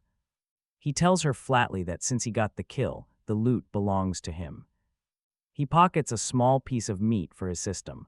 A tiny sample is plenty. These bodies dissolve after one use. Sunna pauses, then makes an offer. She promises him all her ship supplies and an extra month of chart guidance. He just has to leave the next carcass intact. He agrees. Without songs, they're easy. Sirens are weak on land anyway. Their loot is barely worth a map. He asks how often they spawn. She says they arrive every 15 minutes. 1 big one or 2 small ones together. He warns her to move. He suddenly yanks her back as 2 smaller sirens burst from the pool behind her. They crash down exactly where she had been standing just a second ago. Hitting empty floor, they spin around, their pale skin glistening and mouths full of teeth. They unleash a piercing duet that sounds way sharper than the first song. Sunna instantly turns pale and dizzy, a thin trickle of blood running from her ear. The system warns him, piercing yet enchanting. Sanity drops by 5. The charm effect fails on him, but the physical vibration still chips his health. He shouts to Suna that they need to run. The cave walls echo the sound. The pressure is suffocating. He grabs her arm and drags her toward the exit.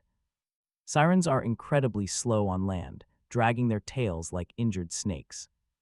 They easily pull ahead. As they run, she casually asks if his gun misfires often. Her question is incredibly blunt, driven entirely by her own strange curiosity. They reach the shore and halt, because the shoreline has completely vanished. Most of the island is now submerged. Pitch-black clouds swallow the sky. Lightning rips across the black horizon. Bone-rattling thunder booms. The storm is here. Suna calmly mentions, this storm has actually been raging for 2 days now. Every other player is fleeing the area, and he snaps at her for keeping quiet. She simply replies it changes nothing. They still have monsters to kill. He checks his flintlock cooldown, 15 seconds. He positions himself for the perfect shot.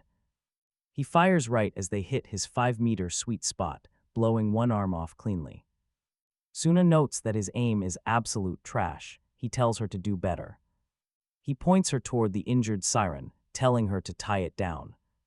He grabs a heavy rock on the run as his strength stat suddenly surges. It jumps to base 4, then hits 6 with his active berserk bonus. The siren hisses, flaring her scales. She knows she cannot sing her way out. She lunges with claws and teeth, but he never plays fair anyway. He bashes the rock directly into her face, knocking her down before mounting her.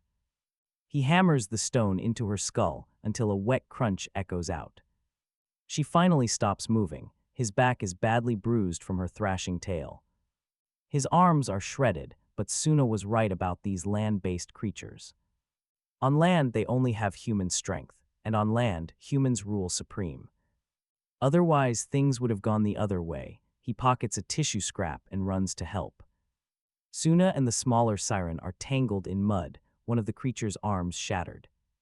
Neither side is winning. He plants his foot on the siren and draws his trusty flintlock. Suna yells out not to shoot. She needs this one's head intact and begs him to choke her. Suna has been closely watching the rise and fall of the siren's chest. She is sure it breathes using lungs. He clamps his hands on the throat and holds on. After a few minutes, the body goes slack and the eyes roll back, but he keeps squeezing. Suna counts out 5 full minutes to prevent any resurrection. Finally, all 3 sirens are dead. He jokes about thinking they had gills, but Suna corrects him by pointing behind the ears. She mentions dissection, while eagerly feeling all over the lifeless monster. Suna treats the corpse like a child with a new toy. The log species file confirms. This low-level siren is an ethereal demon captivating males with song and beauty. They live in groups and play with prey before eating. This individual is low tier. Though simple, advanced sirens exist, the next encounter could end instantly.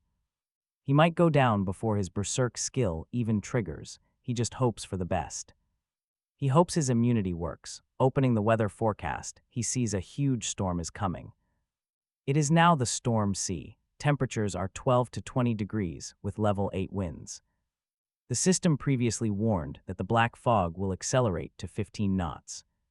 Anyone too slow will die. With 2 days lost, he needs to leave right away. He spots the nightmare floating. The anchor is holding, but her sails are shredded.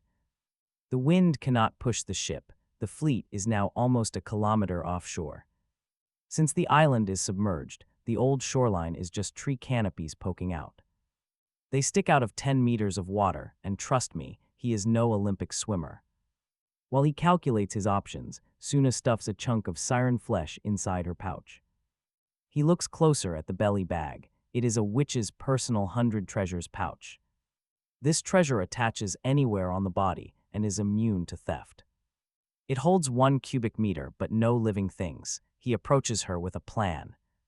He asks Suna for her ropes. She has 15 units and hands them all over. He runs back to the cave and strips the dead man's clothes for extra fabric. Searching through bones, he gets 5 units of cloth and twists them into rope. That makes 20 units total. He shoots down several thin trees using his flintlock. The pistol is total overkill. with barely any cooldown registering between his timed shots. He carefully refines the logs with the witch dagger, lashing together a meter-wide raft. That takes 13 ropes and 8 logs, with the remaining cord tied around their waists. If either of them falls into the sea, the other can pull them right back. Suna climbs onto the completed raft. Both carry paddles carved out of sharp dagger blades. Near the trees, the water is pretty calm, letting them cover most of the distance. They glide smoothly until something massive violently slams the raft from right below. The impact almost throws them over. A giant sea snake shadow slides past their vision. The raft jolts upward again, a rope snaps, and the vital lashings begin loosening. 3 more hits and they are swimming. Can they really survive this crazy run? His mind turns ice cold. That dangerous clarity takes over as his berserk skill triggers. Grinning wildly, he aims the flintlock directly at the surface to test fire. The shot punches easily through the water. Suna demands to know what he is doing. Frowning at his gun testing, she suggests throwing some siren meat as bait. He shakes his head, telling her he can feel the snake choosing him, inviting him down. She asks how much sanity he has left, then he suddenly jumps. Mid-sentence, he yells back to pull him up if things go crazy. Underwater, cold math is all he has, exactly 15 seconds to his next shot. He has 3 or 4 potential shots before suffocating. Snakes kill by squeezing. One well-placed shot ends this. The beast takes the bait, driven by pure pride. It coils around him, thigh-thick and insanely fast, far stronger in the water than him. He can barely free his right hand. Click, the first trigger pull fails completely. Another click, his ribs creak and his air is gone. The snake bites his shoulder. He bites right back, tearing through scales. Then the third flintlock shot fires. It echoes underwater like a thunderclap, taking off half the monster's head. Released point blank, the beast hisses and starts dying. His body goes completely limp. He drifts down, his limbs refusing to move. Up above, the surface violently explodes. Foam turns black with blood. The rope at her waist comes up snapped. After a second of hesitation, she dives in. Slowly, he starts to wake. He coughs up salty seawater and a piece of snake skin onto the raft. Vitality crawls back. His mind reassembles. She dragged him out and gave CPR. He honestly tells her that he owes her his life. Meanwhile, his talent ticks. It just went from 1 of 3 to 2 of 3. Escaping death is key. 3 near-death experiences are required. She's staring at him with that observer look. She quietly murmurs that fighting to the death without hesitation goes against all instinct. She notes that she will write down this crazy behavior in her journal. She spots the bite on his shoulder, then leans in to help. Leaning down, she begins sucking the toxic venom straight out of his shoulder. She spits repeatedly until the blood is bright red, then she finally stops. It is incredibly risky. Most venom is protein, which stomach acid can easily handle. But any open cut inside the mouth means trouble, yet she does it anyway. He is touched in a quiet, muted way. Soon, they make it back to the ships. In her diary, she writes a passage he will never see about his madness. She describes how he never retreats, planning clearly even while drowning in the deep. He might not even realize how desperately he wants to destroy whatever stands before him.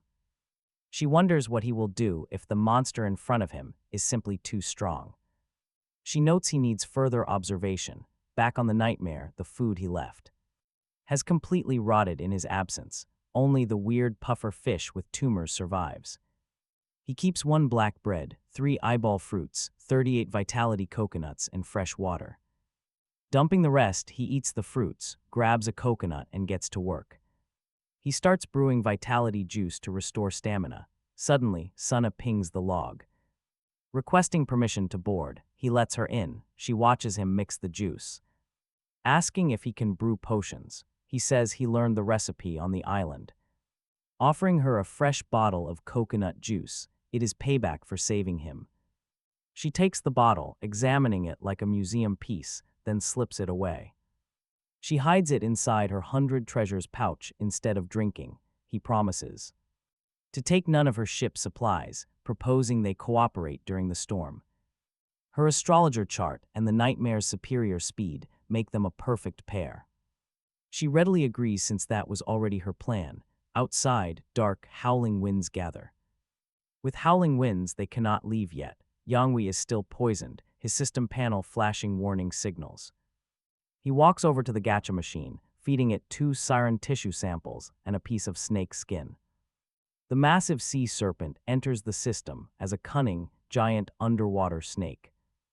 Bigger than a python, mildly venomous, and ready for the gacha. He turns to ask Sunna if she wants to gacha the second siren corpse in her pouch. She shakes her head violently in refusal. To her, the corpse is valuable research material. And research is far more valuable than items. Yangwei simply shrugs and spins the dial. 3 balls roll out. Sunna stands right behind him, scribbling away in her notebook. She notes down that Yangwei lives on a ghost ship, calling his mental state highly concerning. The gacha machine itself is a terrifying octopus head, which Yangwei actually seems to like. He is completely oblivious to her writing. Honestly, his first prize is a can stamped with a mermaid. This consumable is the siren's voice. Inhaling it lets him emit a piercing shriek. It paralyzes nearby enemies and drains their sanity, costing 20 of his own. The description notes he has gained a siren's voice, though he obviously cannot sing. The second item is a blue crystal pendant, a relic known as the siren's tear. Wearing it drops his spirit by 2, but grants complete immunity to charm spells. Hearing a song turns the wearer into a whale, causing auditory hallucinations. Sirens will whisper to them, draining sanity by claiming they belong to each other. The third item is a short sword called the Sea Serpent's Fang, a treasure. It has a minor paralyzing effect and deals extra damage to aberrations. Getting 2 gears and a weapon is lucky, especially since the sword covers his flintlock's cooldown. He thinks for a moment. His berserk skill already gives him natural charm immunity. This makes the siren's tear quite redundant, since charm resistance adapts very fast. The first hit drains 10 sanity, the second only 5, and soon it does nothing. The siren's voice is quite good, but he needs healing more. He messages Joe Day. He asks the Radiant Goddess member for 2 bottles of holy water. Her reply takes minutes. She is busy sailing with limited stock, implying the price will be quite steep. He offers 1 bottle of Vitality coconut juice, the siren's tear, and the voice. She replies quickly, surprised that a male player actually managed to kill a siren. She offers 3 bottles instead of 2, suggesting they work together in the future. The trade is finalized, and 3 bottles of holy water land in his hands. He downs one and hands another to Sunna, warning her about the venomous snake. She takes the bottle, examining it before slipping it into her pouch. Just like she did with the coconut juice, but Yangwei immediately cuts her off. He tells her to drink it instead of storing it. She freezes, leaving him highly puzzled. She hoards the juice, holy water, and siren corpse straight into her pouch. Feeling the pressure, she reluctantly unscrews the cap and takes a drink. Her cheeks puff up. She is just holding the liquid in her mouth. He sternly orders her to swallow. Frowning, she complies, so he makes her open up. With her injuries, the holy water is quite necessary anyway. But the moment his back is turned, she immediately pulls out her notebook to record something. She writes that Yangwei is fierce and forces people. He walks over and asks what it is. She claims it is nothing, quickly hiding the page. He lets it go, respecting her privacy. He tells her that everyone is racing out of the storm sea, so they must too. He asks about their level 1 astrologer, which runs 10 knots slower than level 2. He hooks the ships together front to back so neither falls behind. He wants one last run before leaving. Coconut crowns still poke out. The heavy fruit bobs on the waves, practically begging to be grabbed. They can scoop them with hooks in just 1 pass, Sooner agrees. They circle once and bag 92 vitality coconuts, time to split them. 46 each, that brings his personal total to 80 valuable coconuts. Suna gets her 46, Finally, his stamina issues are solved. The tiny fleet of two pushes deep into the roaring storm. The system screen flashes a warning, stronger than yesterday, watch out. Wind force level 9, no daylight, they sail for 2 endless days. Pitch black to the horizon, visibility drops to just a few meters. They crawl forward at barely half speed, fighting a brutal, howling gale. The storm started at force 4, a golden window he completely missed. He wasted his chance fighting a siren, now he is trailing the main fleet. World Chat reveals a player named Code broke out last night at 70 knots. He reports that past this absolute hell of a storm, the weather is calm and bright. The faster, upgraded ships will easily escape over the next 2 days, leaving others behind. The only unlucky stragglers left behind in the middle are Suna and him. He curses, drinking coconut juice to keep his rapidly failing stamina topped off. Bloodshot eyes wide with exhaustion, he messages Suna about reefs or islands ahead. She snaps back not to bother her during this critical moment, then goes dark. He demands to know what she is doing, but gets absolutely no reply. Checking the astrologer, he sees she has the siren corpse laid out flat. She is using the witch dagger as a scalpel, meticulously slicing the creature open. She maps out nerves, draining the brain and cold eyes into glass jars. She mutters that structural defects make this monster more of a half-mermaid. A violent immune rejection is happening inside, forcing the siren to devour humans. Eating flesh suppresses the pain, but the inner rejection is slowly weakening. If it stops completely, the siren will mutate in ways she cannot predict. Back on the Nightmare, he stands at the helm, desperately dodging heavy debris. Strong currents have turned these floating objects into deadly projectiles. Huge chunks drift by, almost certainly fragments of someone's shattered ship. His ship has only 600 durability left, rotten, fragile timbers. 3 hard collisions cost him 100 points, a few more she sinks. He tries using a pirate blueprint to boost speed, but the system rejects it. Unsafe environment, no modifications allowed. Meanwhile, the world chat is pure chaos. It is a parade of bad news as desperate players beg to buy wood. Nobody is selling, just endless screams and prayers. Then a warning pops up. A message catches his eye. Something underwater is striking a player's hull. Panicked replies flood in. It is not debris. Something is actively attacking them. Another player dies mid-sentence, their desperate typing cutting off with no warning.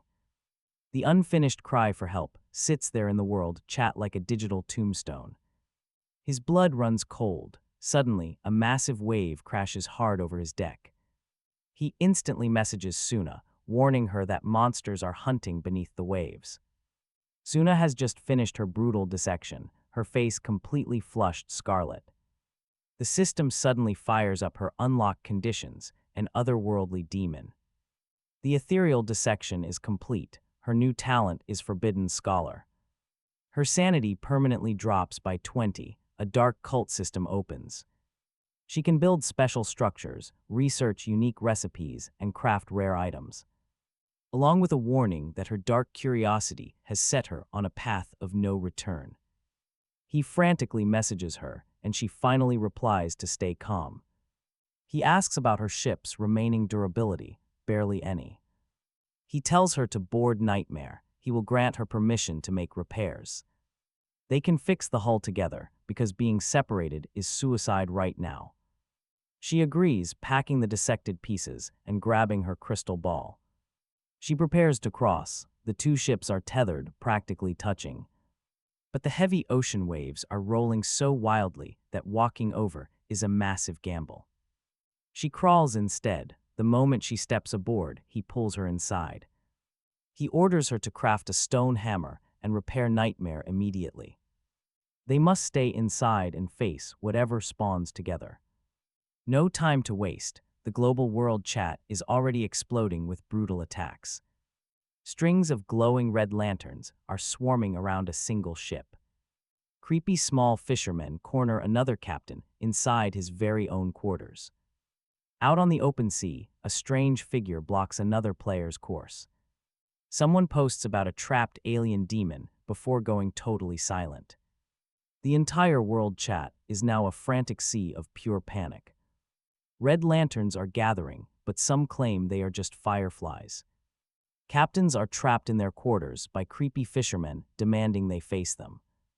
One captain begs them to attack one by one, while others spot figures on the sea.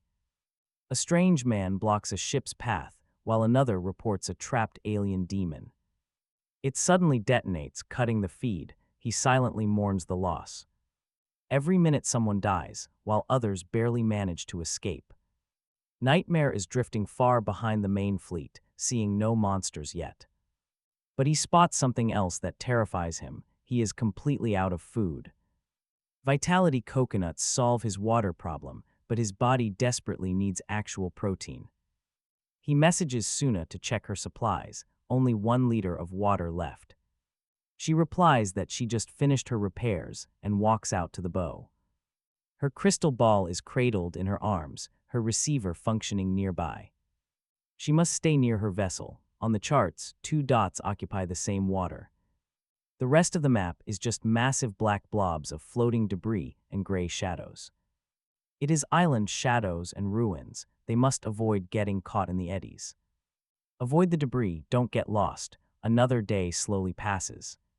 They take turns steering the ship and sleeping in shifts inside the cabin. Nightmare's dread curse only binds the captain, so Suna sleeps like a baby. She never mentions having nightmares, while he is the one constantly tormented. New nightmare, he wakes up seeing that red-eyed woman pointing his own gun. He frantically searches the trade chat for food, but starvation pricing is everywhere. Sellers who escaped the storm are demanding absolute ransom prices. Half the replies say sold out, the other half ignore him completely. He sits up in his cabin, his empty stomach growling incredibly loud. The brutal wind howls at force 11, forcing everyone on deck to crouch. His clothes never dry, and the freezing saltwater has soaked completely deep into his skin. He must eat, knowing that losing strength means losing absolutely everything. So he drinks the water, but admits that simple coconuts will not fill him up. Fishing is his only option. He has a rod and quickly messages Suna. She takes the helm without complaint, while he heads over to the mid-deck to cast. 2 hours of casting bring absolutely nothing but his own terrifying near-drowning. He posts a photo online, asking if anyone has ever tried fishing in this weather. The responses only mock him, asking if he has time to fish here. They warn that a siren will eat him alive, but one sober voice offers advice. Drop the float since the waves are high, lengthen the line and wait. He reties the rig with a small stone. Bait is not required in this world. Within half an hour, the reel screams. He yanks against a massive force. The heavy pull almost rolls him off the deck, then the fight goes completely still. He leans over to look. A faint red lantern light rises from the deep. Fist-sized eyes climb up through the dark water column, and he draws his weapon quickly.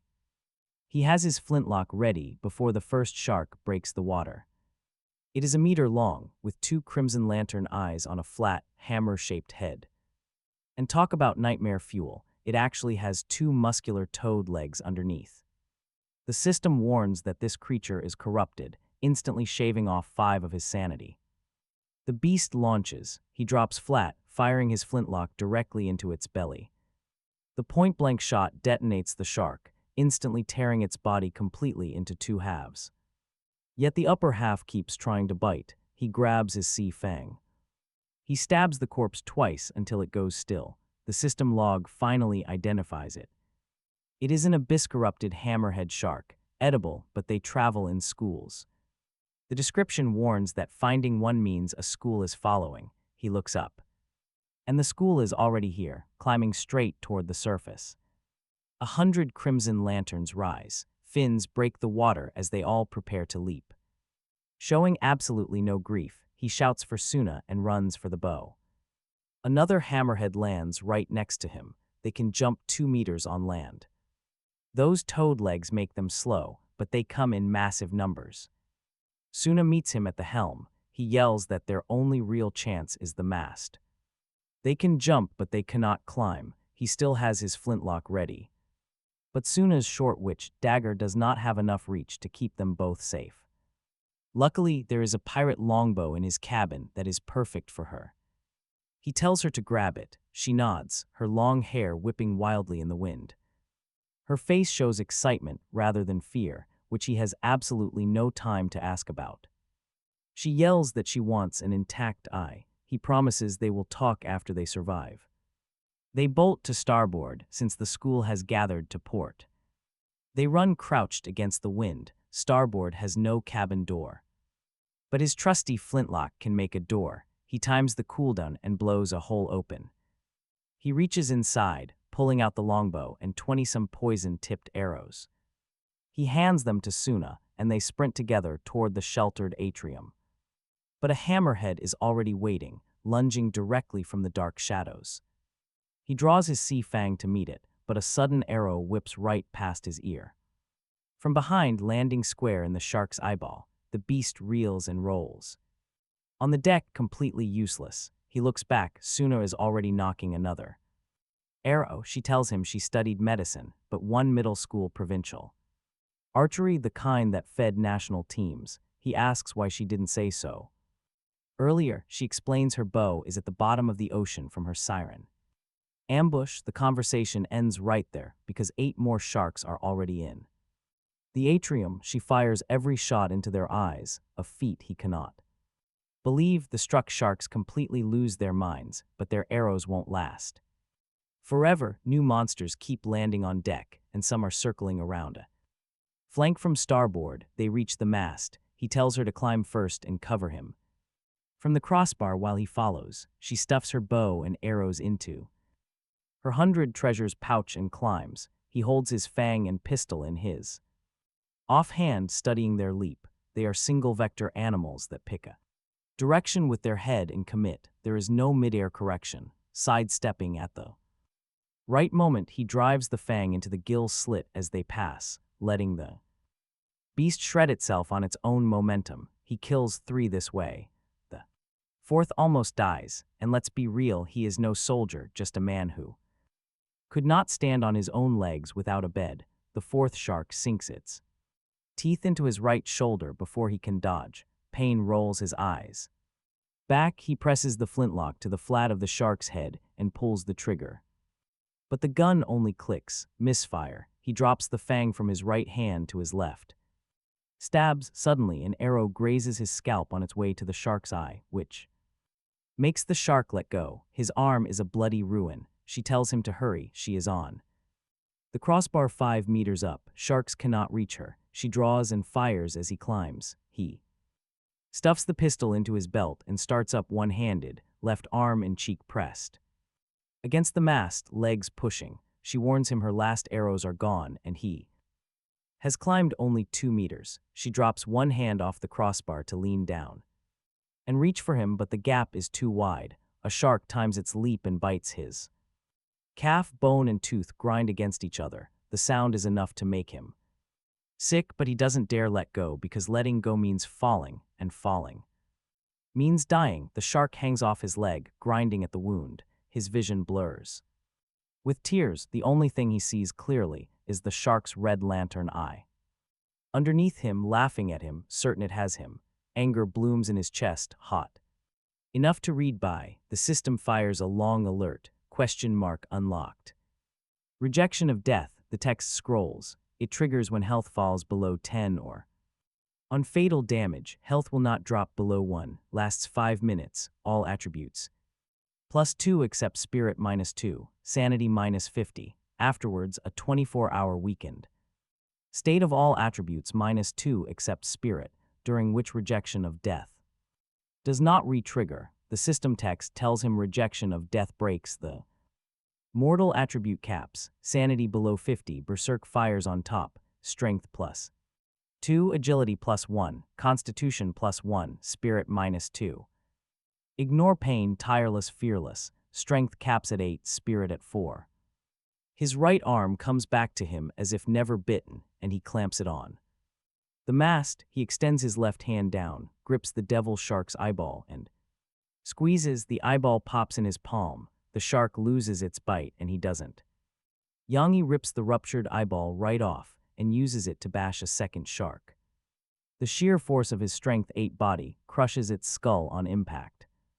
He hauls himself onto the crossbar in one smooth motion, declaring to anyone listening that from here on it is strictly his turn. He points his gleaming pistol down toward the deck and pulls the trigger, instantly taking out another incoming beast. Seeing this display, Sana just stares in disbelief, asking what just happened. After being on the verge of death, he is now dismantling sharks piece by piece. Labeling it a new talent, he keeps the 24-hour exhaustion side effect secret. The fewer people who know about his window of vulnerability, the better. Sana watches him with a fervent, hungry gaze that makes him pretty uncomfortable. Her sanity has plunged by over 20 points, and she is barely holding back. She had to actively fight the urge to dissect Yangi with a dagger. Yangi does not hear her muttering about waiting and observing him slowly. Downing 2/3 of his last holy water, he pours the rest over his arm. The bleeding stops instantly. His unreliable flintlock alternates between misfires and successful shots. Flipping his strategy, he fires until the sharks realize they cannot bite them. Frustrated, they begin gnawing the mast and even devouring their own fallen kin. Although the mast is made of incredibly tough wood, it is still a race. Looking down, Yangi quickly counts roughly 30 active sharks still left on the deck. Suddenly, Sana stops him, realizing the tumorous puffer fish poison is spreading. The first shark she shot has already collapsed, and the others are eating it. This means her toxin acts like a slow, cascading chain reaction. Eventually, the poisoned carrier drags the lethal dose back, wiping out the nest. This terrifying cascade effect is explained in her usual calm, clinical tone. Yangi just shrugs. Bullets are basically free in this game, so he keeps firing. Honestly, who wouldn't prefer the quickest route to ending this chaotic nightmare? Sana only requests that he leave her one intact body, 10 minutes later. Soon the entire deck is a bloody graveyard. Yangi's physical state is completely trashed.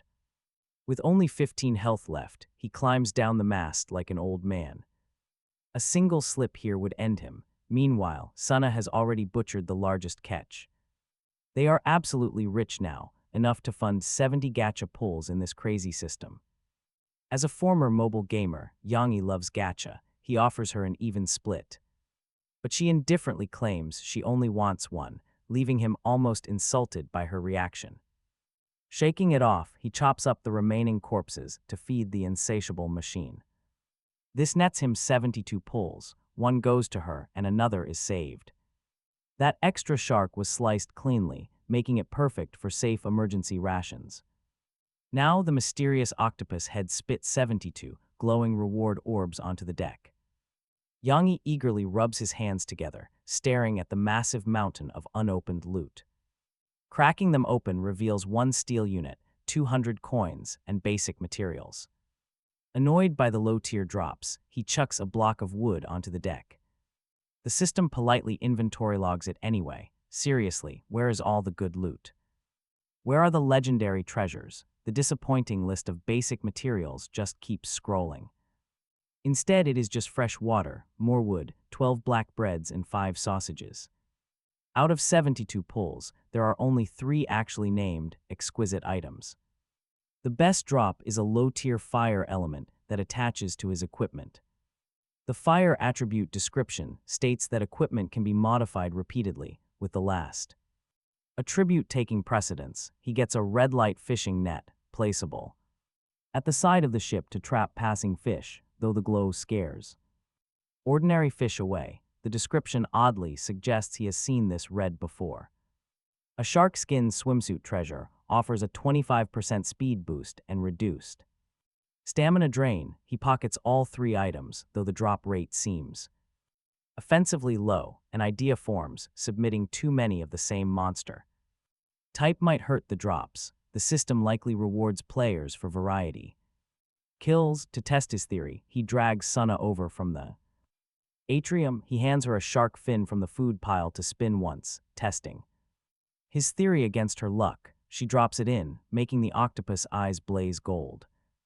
Every tentacle turns golden, and a glittering orb rolls down right into Suna's hand. Even the system seems to gloat, announcing a golden legend teardrop. He turns completely red. Honestly, can you even blame him for feeling cheated?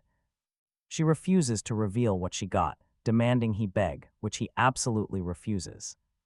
To do, she smugly stuffs the orb into her 100 treasures pouch with a playful crescentide grin. He has his 3 treasures, his resource pile, and his confirmed theory. He cleans the deck while Suna takes over the helm. The gacha recycles corpses and blood cleanly, but collisions left the ship damaged. During the chaos, the captain's quarters still has a gunshot hole. 40. Wood is needed. His inventory now holds 12 black breads, 5 sausages, 8 liters of water, 67 vitality coconuts, 40 more in Suna's cabin, and 3 watermelons. Materials include 55 wood, 45 cloth, 32 stone, 10 steel, 8 crystal, 6 sulfur, and 250 seashell coins. These look like advanced resources with a 5-to-1 conversion. He posts a public warning, saying don't fish in the storm sea, you only catch monsters. Chat immediately replies with disbelief, demanding a photo he refuses to post. That image would shatter the sanity of anyone who saw it. On day 6, most players have broken down. With wind force 10 and temperatures around 8 to 12, the chill penetrates. But he can endure it. He notices Suna looking perfectly warm in her basic starting outfit. When asked how, she private messages her gear card, the witch's refined attire. An exquisite, waterproof treasure boosting sanity recovery. The description jokes that a witch's first gear piece is the one that hides her. Having a starting outfit that doubles as a sanity buff makes him question the game's fairness again. He decides to use the low-tier fire element on his C's Fang. Instead of the flintlock, the pistol's misfires are not a major issue, and putting in exquisite essence on a relic item barely registers, whereas a treasure tier short sword gets a massive boost. The C's Fang upgrades into a red fire poison blade, sharper and hot enough to burn skin if held too long. Day later, he wakes from barely 3 hours of sleep after a chain of nightmares. First, Suna pointing a gun at his head with cold, sinister eyes, silly since she had the chance to end him during the sea snake fight and saved him instead.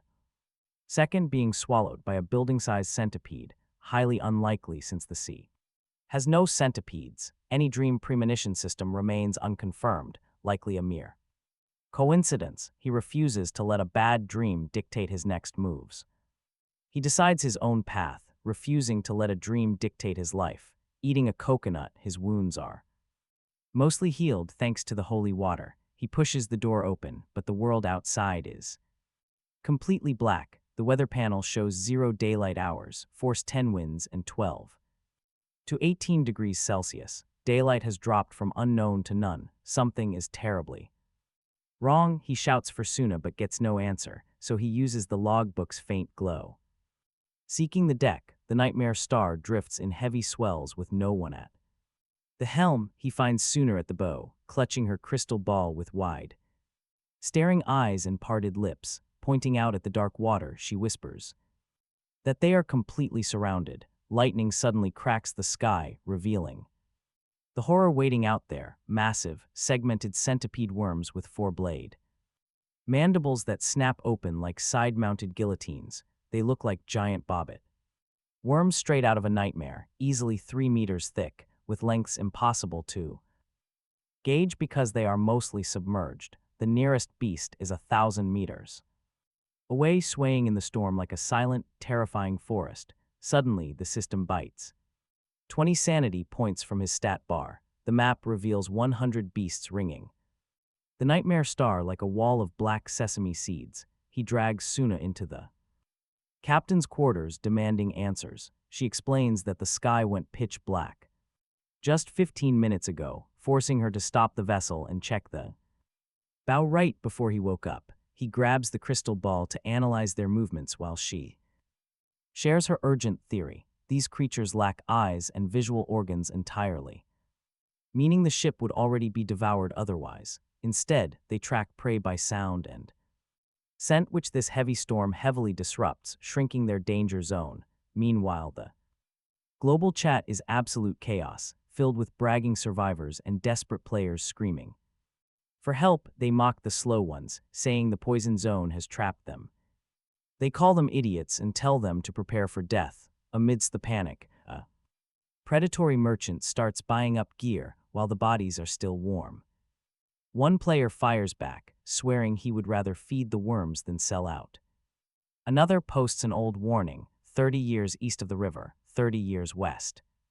Talk about celebrating too early. Our hero closes the window, but one detail grabs his attention. A player 200 meters from a worm is still breathing. He sends a message to confirm that exact distance. The terrified target insists it is correct, noting the beast is 3 meters thick. Pressed for absolute certainty, the panicking survivor replies that he is a professional surveyor. Relief washes over him. He refocuses on the glowing ball, scaling the map to 1 centimeter per 200 meters, realizing there are gaps. Confirming this to Suna, he shows her that the gaps are actually wide enough to slip through. It will be a winding path, but they can make it. Suna's face lights up with academic wonder, though she is more fascinated by the monsters than their actual escape. He quickly reminds her that survival is his top priority. She warns him that safe zones are highly unpredictable and individual ranges might vary. He decides to trust the surveyor's data, setting their closest approach distance at exactly 200 meters. With a plan set, they move. He instructs her to stay out on the open deck instead of the cabin, so she can spot incoming strikes and dive into the ocean if things go sideways. Taking the wheel in one hand and the crystal ball in the other, he steers carefully, slowing down near the narrowest passes to find the safest routes. Up close, under the brilliant flashes of lightning, these massive worms are 2 to 5 meters thick, with visible parts stretching tens of meters long. In some cases, hundreds of meters. A single bite from one would easily split the nightmare like dry firewood. Just in case, he slips into his shark skin swimsuit. 2 hours later, he calms down. There is a clear path now, and that changes everything. He posts his discovery to the global chat: stay over 200 meters away from the worms. If you do, they won't detect you. Thread the gaps. First comes mockery, then endless gratitude. Soon, friend requests pour in, and other players begin sending him small survival gifts.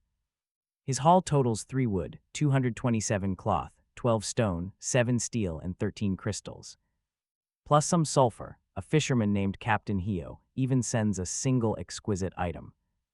His private note says that treasure can always be refished, but a life cannot. Wishing him luck, the orb the gacha system spits out makes his eyes widen. A low-level abyss soul stone inside an exquisite, translucent black crystal shell. Glowing fluid swirls inside. It can upgrade any exquisite or lower relic by 1 tier. The description suggests holding it to his ear to hear the whispers of the deep sea. Instead, he presses it to his rusted flintlock. The shell shatters and fluid drains in. The weapon evolves into a glimmering rusted flintlock relic, unlocking a powerful dual mode. Cannon mode unleashes one devastating shot with massive recoil, followed by a 12-hour cooldown.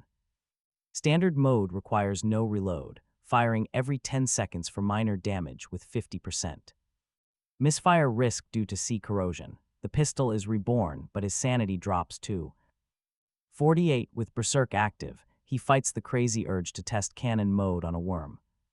Would you take that risk? He doesn't. Threading the gaps is like dancing on a knife's edge. For the next 8 hours, his feet are buried in a mountain of empty coconut husks. Eating vitality coconuts bypasses the usual cooldown, but yields diminishing returns and a bloated stomach. He has the stamina of iron, but his insides are completely miserable. Grateful private messages keep pouring in from the survivors who followed his life-saving advice. He learns from them that a safe buffer zone awaits at the storm exit, 50 nautical miles wide, There are no worms and only calm waters there, an empty patch. On the chart means safety is close. He stares anxiously at his crystal ball. But there is no empty patch within 100 miles. 3 grueling hours pass. Finally, an erased patch appears 80 meters ahead. Suna does not smile when told. She holds her hand out to feel the wind, quietly asking if the storm is dropping. He checks the panel. The storm is subsiding, marked by a cheerful, surprising system tag. Origin C, Storm C, Force 9 wind. Yesterday it raged at a brutal Force 10. That heavy storm was their shield. Once it completely drops, the worms will sense them. He pushes the helm to full speed, abandoning their cautious zigzag for a straight line. He has no idea how much time is left before those beasts spot them. 80. Nautical miles shrink to 60, then 40. The wind drops further to Force 4. Nearby worms start to react. Suddenly, the global chat explodes with desperate, panic screams. Someone dies mid-sentence. Another captain is spotted from 100 meters away, terrified. Now 2 massive worms have locked onto him. This is bad. They are rapidly closing in. Suno runs to the stern. To his surprise, she announces she is releasing. The astrologer's grappling hook. She wants to feed those worms a massive decoy. The astrologer is slower and unmanned. Since the worms are blind, they will chase. The larger trailing target. He does not stop her, even though it leaves her without any. The captain chases the larger trailing target. He doesn't stop her, even if it leaves her completely vulnerable. She cuts the rope, letting the astrologer drift back. The twin worms immediately tear in. They fight over their prize, allowing the nightmare to pull ahead and escape. Without the astrologer, the crystal ball goes blank. He must navigate solely from memory. A massive worm blocks his path head-on, and every alternative route has even more. As Suna takes the helm, he gives her one simple command: just hold the line. If he yells jump, she must jump immediately. Absolutely no hesitation, no freezing up. She nods and grips the wheel. He walks to the very front of the ship. The vessel has 0 weapons, meaning he has no real way to dodge this beast. He decides to gamble on whether the worm is tougher than his heavy gun muzzle. Flipping his flintlock pistol to cannon mode, a dark shape begins to loom ahead. The safe buffer zone is right behind it. Unblinkered, the giant worm locks on and charges. His knuckles turn white on the grip. He is absolutely not a sharpshooter. He needs point-blank range. A single mistake means death. At 300 meters, he measures it. 3 meters thick and 40 meters above water, it is smaller than the others. The massive mouth opens, sharp mandibles snapping like a bear trap. Bristled mouthparts curl behind the blades. He can already smell the salty rot. Suna, jump, he screams. She leaps, and he aims straight for its head from 10 meters. He pulls the trigger. The gunshot roars like thunder, and the violent recoil hits hard. The blast throws him off his feet, numbing his right arm as he crashes backward. He hits the cabin wall. The shot blew the beast's head off. Flesh and bones splatter everywhere, but the headless body still has massive momentum. It slams into the stern of the nightmare like a colossal battering ram. Direct impact, hull disintegrating, 600 durability gone instantly. The nightmare splits in half. Luckily, the nearby buffer zone is calm and bright. No black fog, calm winds. The water is smooth as glass. A small island sits a few hundred meters away at the boundary's edge. He crawls onto the sand, clinging to driftwood, wearing nothing but his sharkskin swimsuit. He had to drag Suna the last stretch when her stamina completely ran out. Gasping for breath, he jokingly wheezes that she is much heavier than she looks. He aimed the crash this way because he knew this island was waiting here. Without using his berserk blood energy trick, he would have drowned halfway. He managed to survive the long swim. Now, both of them collapse onto the sand. His sanity is 42, stamina 0, and the nightmare is completely gone. But wait, there is still hope. Suna says a destroyed ship can be rebuilt. The interface confirms it requires 500 wood and 250 cloth. There is a 1-month cooldown, but cabin materials can still be accessed. Everything is frozen, Exhausted, he collapses into the deepest sleep. For once, no nightmares plague him. He eventually wakes to a system announcement. Only 3 players remain in the storm sea. Escape now or be swallowed. He lies on the shore as Suna stares down at him with crimson eyes. For a split second, they look exactly like the red eyes from his recurring nightmares. She explains that he was out for over 12 hours, and she dragged him. Too hungry to argue, he listens as she complains he was heavy as a pig. He fires back that the feeling is mutual, but her quiet smile fades. Suddenly, his own gleaming flintlock pistol is pointed right at his forehead. Suna uses the exact words he once threw at her in a cave, giving him only 3 sentences. He has to give her a reason not to kill him. Nightmare merges with reality. Adrenaline spikes, making his breath run thin. He tells her this joke has gone way too far. She coldly replies that he just wasted his first sentence. He only has 2 left. Looking around, the island is shrinking. The rising tide leaves only 50 meters of dry land. Every nearby tree has been blasted down and stacked, yielding under 300 wood. There is not enough wood to build 2 ships, so she wants all of it. To rebuild her own ship, in a crisis, it is every man for himself. This is raw human nature. He offers her all his gear and the wood to let him go. But she refuses. If she pulls the trigger, she gets his gear anyway. He is furious now. Genuinely livid, he prepares his ultimate trump card, the rejection of death itself, and stands up. But then the tension snaps. She bursts out laughing, crying at his reaction. With the gun lowered, she makes a new offer, hand over half his stuff for a way out. Specifically, she wants to combine with him. He asks what on earth she means by that. She strikes a dramatic pose, and he slowly sits back down. He realizes if she actually wanted him dead, she would have let the sea snakes do it. He asks what happens if he refuses. Pointing the weapon, she reminds him he has no choice. She twirls the gun like a victorious pirate. He has to admit she got him back good. He grumbles, remembering the cave, while she opens her 100 treasures pouch. She rummages inside, pulling out a sea monster's tongue, eyeballs, and brain. Seeing these jars of preserved organs cost him a swift 5 points of sanity. She apologizes for the delay and finally produces a brilliant, glowing golden card. He inspects the special consumable item, a rare ship combination card. It allows 2 consenting captains to fuse their vessels into a much larger ship. The new vessel gets more rooms and retains up to 2 original hull skills. It even optimizes upgrade costs. This must be the legendary item she pulled earlier. He asks if this card was her idea of combining, making her shake with laughter. She asks what else he could possibly have expected, leaving him with no good answer. The system prompts them. Captain Suna of the Astrologer requests a fusion. This will merge the supplies from both of their cabins together. He hits agree, immediately triggering a captain election where a tie means failure. The captain gets absolute authority, and the role only resets upon death. They agree beforehand that he will take the helm as captain. Suna would easily steer any ship straight into an abyss just to satisfy her curiosity. She wants to test if deep-sea monsters are hungry, so captain he is.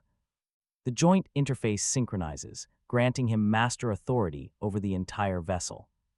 She gets sub-permissions for resource allocation and access to the helm. Next is renaming the ship. The default name, Nightmare Astrologer, is far too long.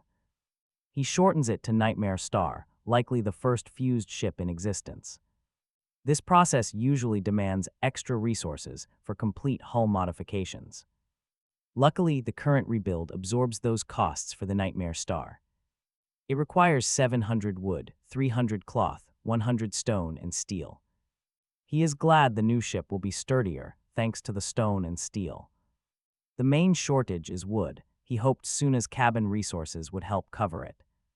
But her inventory has only 1 wood and 2 cloth. She is completely broke.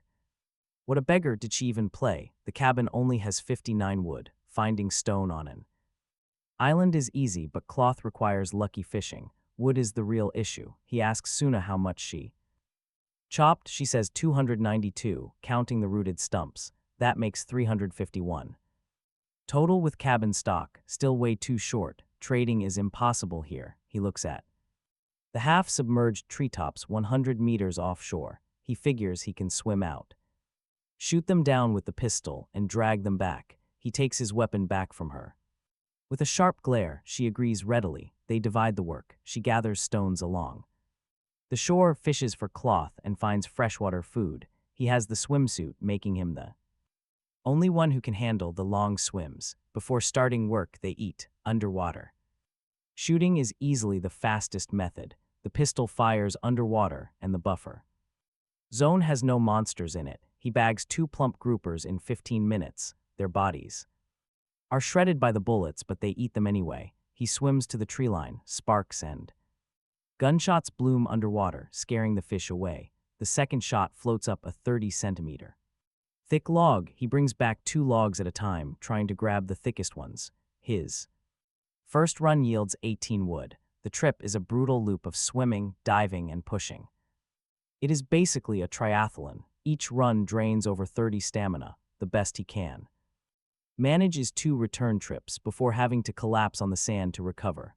By the end of the day, he makes 5 trips for 93 wood. Suna gathers 74 stone, which is easy on an island, and her fishing is weirdly lucky. 2 2-liter bottles of farmer's 3 punch, a bit of extra wood and cloth, plus fish for their dinners. They will hit the rebuild totals in 4 or 5 days. At night, neither of them risks fishing or logging. They hide in the island center and split watches.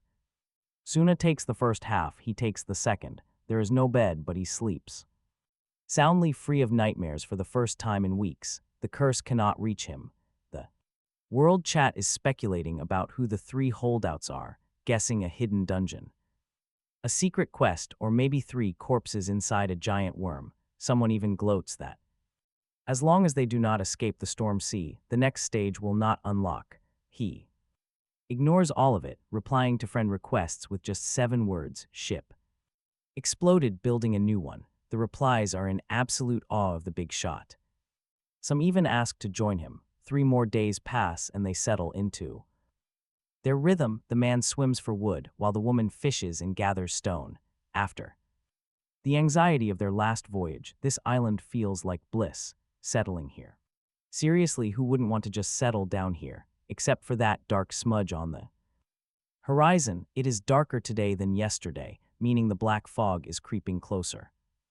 They need 72 wood. Cloth and stone are done. He had Suna stockpile extra stone for reserve, since at sea they can only get it through fishing. If nothing goes wrong, today is finally the day. After a quick breakfast, he heads out. 3 smooth trips bring in 57 wood, just 1 more run left. But on that 4th trip, the ocean shifts. A literal wall of fish blasts past him. Fish of every shape and size, all swimming like the devil himself is chasing them. Even the deadly sharks ignore him entirely, sweeping past like a massive underwater wind. The brutal shockwave tosses him sideways. He surfaces coughing, his gathered logs completely swept away by the current. Suna messages him from the shore, asking if he's okay. The fish are fleeing the black fog. He tells her he is heading back, needing her help ashore. He crawls out with his stamina drained down to 23.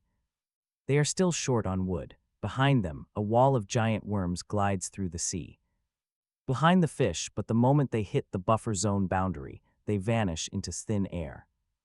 The buffer zone is a strict rule, thank goodness, otherwise they were finished. Yang Oi warns Suna that fishing won't get them 15 wood in time, especially since the water isn't safe for swimming anymore. Tree roots are their only path, so they dig for roots all afternoon. It is agonizingly slow. By evening, they only have 7 of 15. Now the black fog is creeping in. 3 immense worms swim toward them. They come in a row, each 7 or 8 meters thick, absolute monsters. They hit the buffer boundary and vanish. Suddenly, 3 massive harpoons slam into the water right there. Right where they disappeared, a man's voice echoes from across the water, riding the wind. The voice is wailing names: Ada Erudin, desperately asking why his three beasts are gone. Behind them sits a blackened, smoldering steel hull, a massive 200 meters in length. It is covered in blood, with a 4-meter jawblade still stabbed deep into its deck. Shattered Worm, here is the level 2 Iron Heart, captained by Udway. Once a portly middle-aged man, he is now thin enough to double-wrap his belt. Smoking on the bridge and cursing quietly, he upgraded his ship to level 2. He escaped by anchoring harpoons to giant worms, dragging them along like sled dogs. The Iron Heart has about 5,000 out of 10,000 durability remaining. Capacity is 20,000, speed 10 knots, with an all-out firepower skill. Firing rate jumps 200% for 15 minutes, featuring a triple-shot whale harpoon. It also has Sea Monster Bane, a super cannon with a 4-hour cooldown. No joke, this ship is bigger, stronger, and tougher, with increased speed. By 200%, he spots them, waving and shouting, but the wind drowns his voice. Instead, he uses regional chat, introducing himself as Captain Udway of the Iron Heart. He asks if they can hear him. Yang Oi replies that he is the Nightmare Star's captain. Udway asks where his ship is, and Yang Oi admits that it actually sank. Udway goes silent, thinking he is finished, but Yang Oi needs 7 more wood.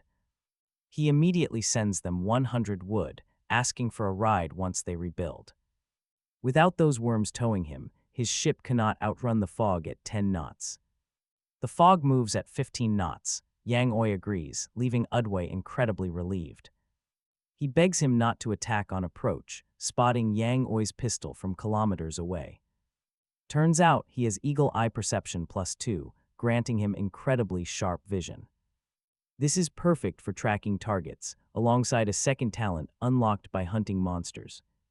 His superior firepower keeps his sanity from dropping below 50 while he is armed. For him, truth lies within cannon range. His harpoon arcs over and lands nearby. It splashes 10 meters away, carrying exactly 100 wood. Yang Oi immediately starts rebuilding.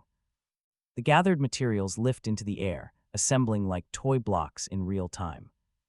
They form a 30-meter ship, still recognizably a ghost ship, but larger and uglier. The skeletal captain at the bow is now draped in fresh, dripping seaweed. It looks as if it just rose from the depths. Now, a crystal ball sits midsection. The ball sits right in front of the mast, and the hull is partially plated. Rusted steel makes it sturdier. Meet the level 2 Nightmare Star. Its durability is 1,000, with 3,000 capacity and 60 knots of pure speed. It has a passive debuff, reducing the captain's recovery by 75%. The astrologer chart maps 150 miles in the crystal ball. His peaking skill now reveals the ship name, player name, coordinates, and ship image. He can track one target daily, completely free of any distance limits now. The original curse dropped his skill cap, but he merged with a ghost ship anyway. He prays he won't regret that choice. Suna is called back aboard right after. The entire ship's interior has drastically changed, providing a separate bedroom for her next to his. With a larger cabin, 2 brand new expansion slots have appeared. Gear, supplies, and even a chunk of the giant worm carcass remain perfectly preserved. He quickly sends Yu Daowei a friend request, along with a direct message. "Come to my stern and throw over your hook," he writes. The man is cautious but complies. The Iron Heart is massive, towering so high he can barely see its captain. He warns Yu Daowei beforehand that if Nightmare Star cannot maintain 15 knots while towing, he will cut him loose, and Yu Daowei must not retaliate for it. Yu Daowei thinks for a moment and asks instead if he can board his ship for shelter. He agrees immediately. A ship can be rebuilt, but a human life cannot. Tying the tow rope at multiple points helps distribute the massive load. Since the log says the rope has infinite durability, he tells Suna to go full speed. Both vessels push to full power. They watch the speed climb past 12 knots. It hits 17 knots, 2 knots faster than the black fog, letting them breathe easy. Hauling the Iron Heart out of the buffer zone, they breach the boundary as the sky clears. Bright sunlight cuts across their faces for the first time in several grueling days. A system notification chimes, announcing they have officially left the terrifying Storm Sea. Once out of the Storm Sea, a massive barrage of announcements rains down on him. The black fog slows to 10 knots, and the world sea chart is finally open. Over 10,000 players have now upgraded to Tier 3 vessels. A freezing winter zone is rapidly expanding, warning players to bundle up warmly. His logbook receives a brand new page, detailing the exact course he has already traveled. The rest of the world remains hidden behind a thick, yellow-brown fog of war. Fortunately, the astrologer's skill of Nightmare Star expands his view to 150 miles. This chart displays exact coordinates, making meeting up with others incredibly easy. Of course, what happens at these meetings is completely unpredictable and entirely up to them. The map outlines distinct boundaries, showing the Storm Sea behind and winter ahead. It also shows the edge of the black fog, so he can monitor his pursuer. Global chat is buzzing again. His friend Yu Dawei complains about the sudden, bitter cold. He is already at the winter sea boundary, where the temperature sits near freezing. As other players desperately ask about his speed, he claims to hit 100 knots. Meanwhile, traders are selling cotton coats for 100 units of cloth. Better quality down jackets are going for 120 cloth. As complaints flood in, Yang Yu realizes his basic pirate gear won't survive -10. Suna's refined witch attire is barely the equivalent of thin thermal underwear. Proper winter gear is absolutely mandatory, so he plans to secure 4 full sets. He wants enough warm coats to keep everyone safe, with a spare set in reserve. Walking to the stern, he sees the Iron Heart following, safe from the fog now. There's no more need for towing, and Yu Dawei appears at the railing. Calling him Brother Yang, the veteran captain warmly offers him a spot in his planned fleet. He calls it the Steel Brotherhood and already has subordinates. Meeting them, he politely declines, saying he prefers sailing alone. Yudwi does not push at all. He simply offers to cover him if things get rough. With the Iron Heart backing the offer, Yudwi tosses him a small lump of meat. It is mutated bobbit worm flesh, which can grow over 100 meters in water. It grows incredibly fast and has sharp hearing. Yudwi jokes about his terrible gacha luck. Since drops get worse with more pulls, he gladly accepts the gifted meat. They part, the Nightmare Star hits 60 knots, leaving Iron Heart completely in the dust. Within minutes, Yudwi watches from his bridge, muttering about the name on the hull. Did those 2 ships fuse? He is a man who constantly connects details. His man survived the wormfield, thanks to him. That was how he knew. He wanted to deepen their bond with a gift. He now holds 2 pieces of mutated worm flesh, Yudwi's gift and his own hunt. Grabbed from a direct headshot, 2 gacha pulls, he splashes his face with water. He starts his lucky ritual, dropping the first piece in, the octopus head. Flickers, no gold, but wait, the orb rolling out is anything but disappointing. It is the giant bobbit worm head relic, rare bow-mounted gear. It increases overall durability and impact force, allowing those sharp mandibles to do serious damage. They easily cut down borders while deterring most dangerous ocean creatures. Though it risks drawing worse monsters, he installs it without a second thought. If he hesitates right now, he will never get to use any equipment he draws. His second pull is a black iron material chest, treasure class, opening to reveal. Plenty of supplies and blueprints for 200 wood, 200 cloth, and 200 stone. Plus 50 steel, 50 crystal, 50 sulfur. No wonder Yudwi tossed him 100 wood. Without flinching, the Iron Heart is loaded, Captain Day of Gale. Messages him about forming a fleet, offering to save him a prime slot. He declines politely. The chart has barely been open a day, yet people are already grouping up. He prefers holding his fate in his own hands without fleet drama. Just then Suna comes running, face flushed, asking if he scored a major haul. He tells her about the black iron chest, but she immediately locks eyes on the giant worm head. She immediately starts examining it, taking notes and pulling out a dagger to slice it. He snatches it back before she can ruin a piece of exquisite equipment. Giving up on dissection, she admits she wants to construct a new facility. Suddenly, a system application pings him as crew member Suna requests to build a witch laboratory. The conditions require 2 expansion slots, 200 wood, 200 cloth, and 100 stone, plus 50 crystal and 20 sulfur, with a warning that it cannot be dismantled. He checks the expansion list for cargo holds. The Great Statue and Lookout Tower are also options. The tower scans a massive 1,000-mile radius, revealing hidden islands on the map. Building it requires 200 wood, 100 cloth, 30 crystal, and a heavy cannon. It requires 100 crystal and 20 sulfur, but is highly fragile. There is no witch laboratory listed. He asks where she found it.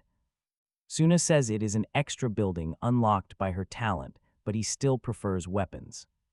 He prefers cannons and towers over a mystery lab eating up 2 slots. With no room for cannons until level 3, he refuses, but she tugs his sleeve. Begging that this is the only thing she will ask, he speaks sternly. Talking beats fighting. Her cute act is just a mask, and now he has a crew to manage. He cannot work alone anymore, because conflicts always lead to betrayal. When he asks what the lab does, her eyes light up with pure excitement. It provides research tools and easier monster dissection. She can even develop new formulas, instantly grabbing his interest. She silently hands him a mysterious vial, labeled as an unknown potion. The vague item description simply suggests that he will know the effects once he drinks it. She dares him to try it, promising even more powerful brews if she gets her laboratory. He asks if it is poisoned. She insists this bottle is totally safe. He asks if the others are poisoned, and she just shrugs. She snatches it back and chugs half on the spot. Determined not to let her mock him, he quickly gulps down the thick, fishy slime. It hits his head hard, but the system screen finally reveals the name. This unique brew is crafted from siren mucus, salt, and vitality coconuts. Just half of this strange bottle restores 10 stamina, along with a 50% boost. A full bottle gives 15 stamina, with a 75% boost. It is far better than his standard coconut juice, meaning this girl is a literal gold mine. Now he has reliable stamina without relying on raw coconuts, lab approved. A brilliant blue light flashes, confirming the new construction. The room is incredibly massive, featuring solid stone floorboards instead of those rotting wooden planks. There are 2 glowing metal tables, alongside cold steel shelves, completely packed with empty glassware. Although it looks completely empty right now, Suna is absolutely thrilled. Her interface gets a brand new page that finally allows her to perform deep occult research. She can buy equipment using seashell coins. This space reduces research costs and sanity loss. Best of all, collected alien monster samples will never rot inside this room. Each displayed sample boosts her inspiration rate by 1%.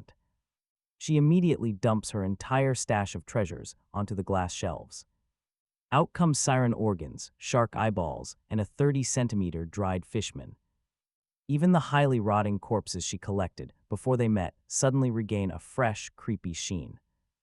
Just looking at these creepy displays instantly drains 2 points of his sanity.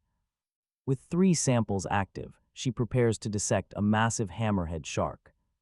With her dissecting knife ready, she holds out her hand for funding.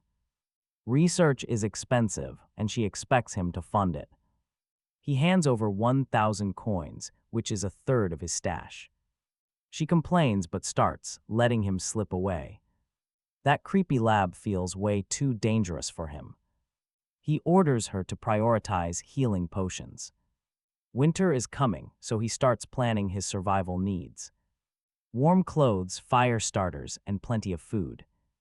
Plus, upgrading his ship to level 3 with heavy cannons is crucial. An ordinary level 3 upgrade needs wood, cloth, stone, and some steel. But his legendary vessel requires 1,200 wood and a massive amount of rare crystal. Plus 10 monster corpses, a massive pain. To solve this, he scrolls the trading chat looking for fire-starting tools. He finds a super durable lighter that never runs out of gas and immediately messages the seller. But the seller says it is already sold. He needs his own, leaving the fire market completely gridlocked. Every player wants the same thing, and now the supply is completely exhausted. Suddenly, the world chat lights up with a recruitment message from a man named Shim Guangwan. He is the captain of Hope, leader of the New World Fleet, and claims a dozen captains already. This includes the Farmer, Iron Head, and several other special ships. With no entry requirements, joining means opening docking permissions. It requires disarming, obeying all assignments, and surrendering equipment. Everything is reallocated in exchange for guaranteed safety and divided labor. Together, they will rebuild civilization, which he personally guarantees. He promises that as long as he eats, his crew will never starve or freeze, sharing specific coordinates. They will wait there for 2 weeks, warning that armed visitors will face a fatal strike. Most chat replies call it an obvious trap, claiming that only fools would ever join. Why trust him? He stays silent, simply waiting for the desperate few who will come anyway. Even if only 1% show up, he wins. Our protagonist finds the hope highly suspicious and wants to verify it. He runs to the atrium and grabs a small crystal ball that came with his recent fusion. It lets him check the chart and scout at any time, so he searches for the hope. Searching for Shim Guangwan, the ship appears. The man did not lie about his location. He is really there, but the Hope is no special vessel, just a very basic sailboat. It has the word Hope painted on its sail, renamed using his one-time renaming card. Normal ships can rename, but special ones cannot without undergoing a fusion. Several ships are tethered around the Hope, including a massive farmland vessel. Farmers tend fields on one ship, right next to an iron-armored vessel with a massive ram. That one is Iron Head. Nearby, another fully sealed vessel is surfacing from the deep. Since it is capable of diving, he calls it a submarine. Meanwhile, Shim Guangwan looks immaculate. The leader stands in a spotless white captain uniform, looking highly dignified. He cannot see the captain's talents, but if he could, he would discover 2 powerful skills. The first, psychological suggestion, alters attributes and drains sanity through speech for 24 hours. It has a 24-hour cooldown. His second talent is being a great leader. This makes others lower their guard and boosts his crew's growth rate significantly. Since the server chart has been open for less than a day, this is incredibly fast. There is no way he gathered this fleet in a single day unless they met previously. Our protagonist has no interest in joining a faction, especially since he lacks proper cannons.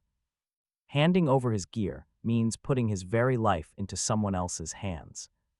Fortunately, he possesses a chart that allows him to avoid other players entirely. That is exactly why he prioritized building his laboratory first, but the recruitments keep spreading. As massive factions expand, lone wolves will eventually be forced out. He knows his options. He must either become strong enough to survive alone or join with absolute freedom. For now, he anonymously messages Shim Guangwan, offering a special ship blueprint. Attaching the pirate ship details, the captain demands to know who he is. He coldly replies that it is none of his business, he only wants to trade.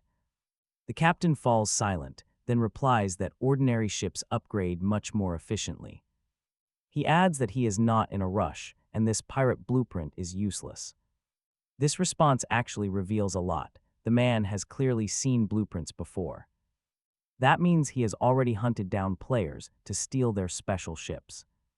Those mysterious ships around the Hope might not even have their original captains.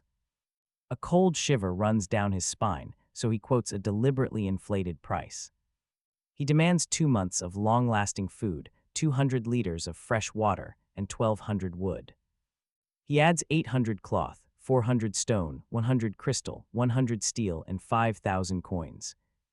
The captain calls him ridiculous. The deal is off. Within minutes, a friend request arrives from Captain Shim Guangwan of the Hope.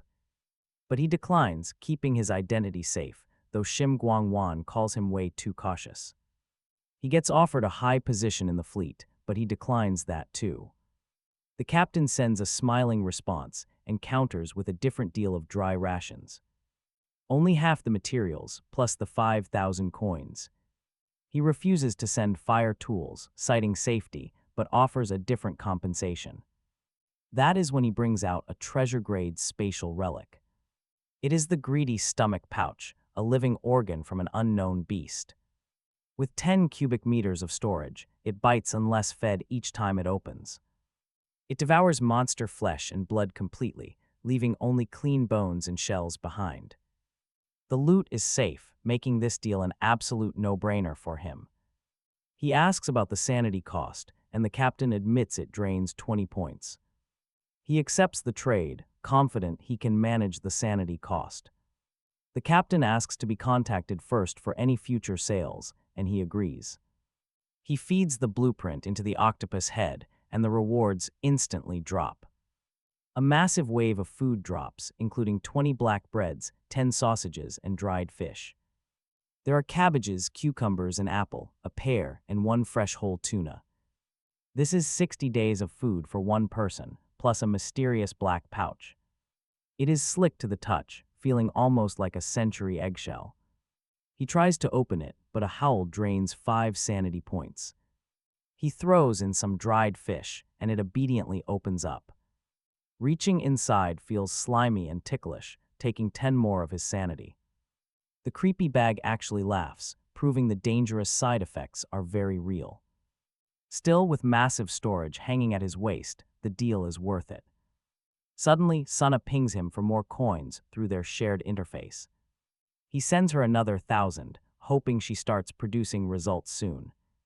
He moves the food inside the cabin and mounts the giant wormhead. Once installed on the bow, its massive mandibles can stretch 10 meters wide. He can control it from the helm. Next, he casts the red net. The glowing red light easily scares off all the normal fish. With 4 hours of daylight left, he begins to fish. Meanwhile, far away on the Hope, Shim Guangwan holds the blueprint. A bald, scarred captain named Zhou Qial of the Iron Head approaches. This stubborn brute suggests they find the seller and rob them immediately. Shim Guangwan smacks him hard, warning him never to say that word again. The idiot says it again anyway and gets tossed right overboard. After climbing back up, Shim Guangwan tells him to behave. He orders him back to the Iron Head, laughing at the display. He considered finding the seller, but the target is far too cautious. Besides, a pirate captain simply does not fit a true leader. This is the look he is cultivating. To build a maritime empire, his first step is maintaining a noble public face. The plain sailboat suits him. A day passes. He pulls up long-legged sardines, rotten wood, and bizarre eyeball fruit. Followed by even more sardines, he drops the rod, lying on the deck in defeat, then sits back up. This sea area is packed with sardines, eyeball fruit, and occasional puffer fish with ugly tumors. Eels are incredibly rare here, so he switches to deep water fishing with no float. Using sardine bait isn't required, but it definitely improves his odds. He checks the global chat searching for fire-making tools. 2 more attempts only end in 2 more rejections. Various organizations are recruiting, but some factions only accept specific national groups. New Rome and Eden sound completely foreign. Their coordinates are far too distant. Players from different regions seem to spawn very far apart. He posts a wanted ad offering a high price for fire-making tools, down jackets, or any warm clothes. Soon replies, "Pour in, all are selling down jackets, dropping from 150 to 120. Cotton coats are cheaper but poorer quality, so he decides to wait the market out. Then his reel spins. After a brief struggle, he hauls in a terrifying human-head octopus. Its face mimicking a man, he stomps it flat before it can ask to trouble him. What awful luck, he mutters, rebaiting his hook. By the end of the day, his deep water catches include another human-head octopus, a red-lipped eel, and a rusty bronze treasure chest. But something feels off. Dead objects shouldn't fight back, yet this thing pulled like a massive fish. It took half an hour to haul up this half-meter-wide chest, thickly coated in rust. Seawater has eroded the metal, and a chunk of coral is growing out of one corner. His log warns that it might hold treasure or something else entirely. It belongs to the same class as the rotten wood chest that spawned that horrible octopus. Strangely, his line vanishes directly inside it. The chest swallowed his bait. He warily steps back, drawing his pistol while trying to pry the lid open with a wooden spear, which immediately snaps. He lashes a sea serpent's fang to the broken shaft, prying again at a deeper angle. Something inside cuts and the chest screams. A stream of black water shoots out, but he sidesteps. It's a mimic. The jump scare costs him 5 sanity points. Inside is tender white flesh cut deep by his blade. The creature stops moving, but he stabs it repeatedly just to be absolutely sure. The log identifies it as a bivalve mollusk that mimics treasure.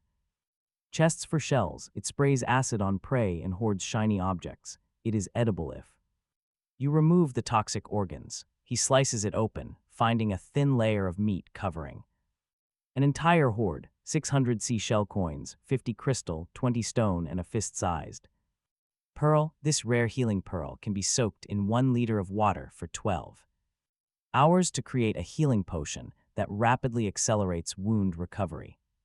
His eyes light up. This monster is a rare drop machine. At dusk, he hauls in his red fishing net, finding 2 bizarre items: a one-armed crab with a massive right pincer, making up half its body weight. He also finds a creepy, sanity-draining starfish. It resembles a 5-fingered hand crawling like a spider. He stomps it dead immediately. It is slightly poisonous, but eating it grants him 1 extra agility point. For 1 minute, costing 20 sanity, it works as an attribute buffing food. These could be potion-grade ingredients. He takes them to the lab, where Soon is still dissecting the hammerhead. 2 fist-sized eyeballs glow red inside glass jars, and her face lights up at the new starfish and pearl. She has gained inspiration for 3 formulas. Asking for 3 days to make the prototypes, he reminds her that it is already night. He tells her to sleep first. She hesitates 2 seconds and obeys. He takes the small crystal ball. Taking it to bed, the vibration alert will warn him if another player enters his zone overnight. He drinks a cool coconut juice and scrolls through chat logs, searching for warm clothes, prices, and fire starters as he drifts off.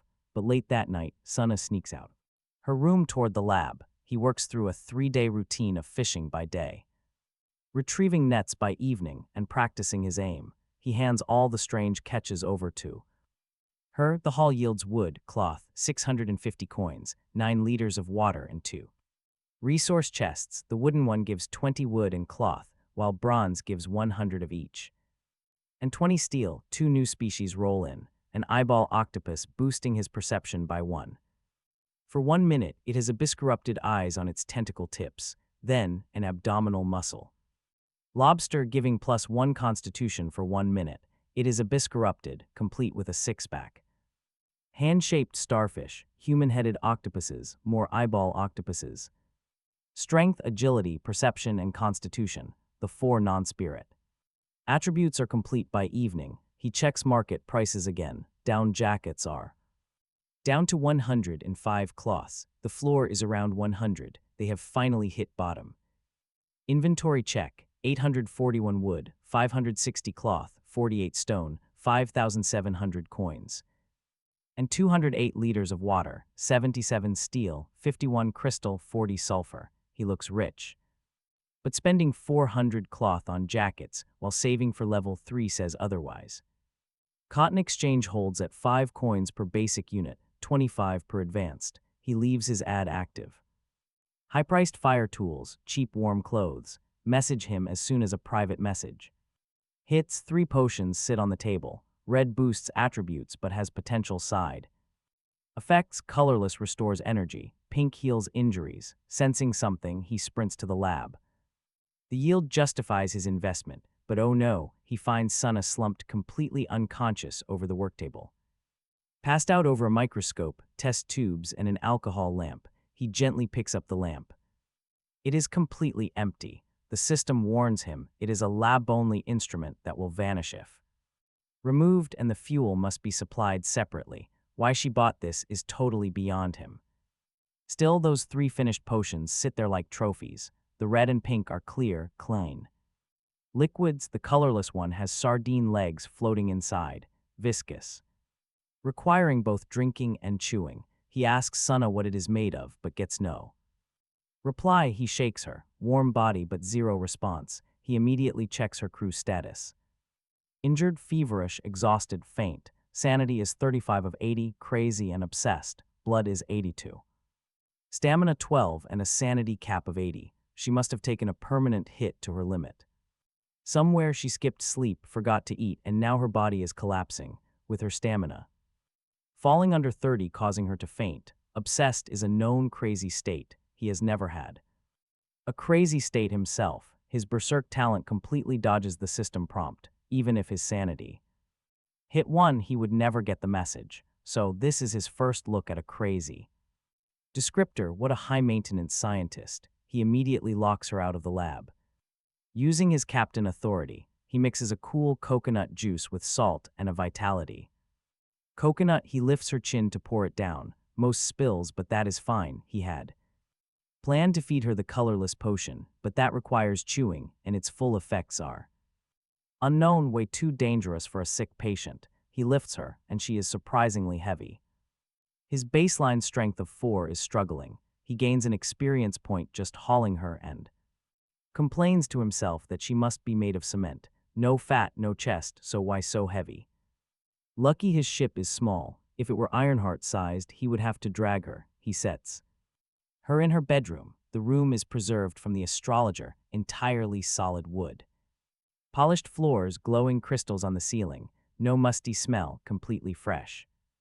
It is nothing like his own captain's quarters. He covers her with a blanket, leaving a log message stating her lab access is revoked, and she must check the activity log upon waking. She did not even know she had gone crazy, as if a mad person reads activity logs. He is about to leave when he spots a notebook on her side table. Its title page reads Yang's observation diary, making his scalp tingle.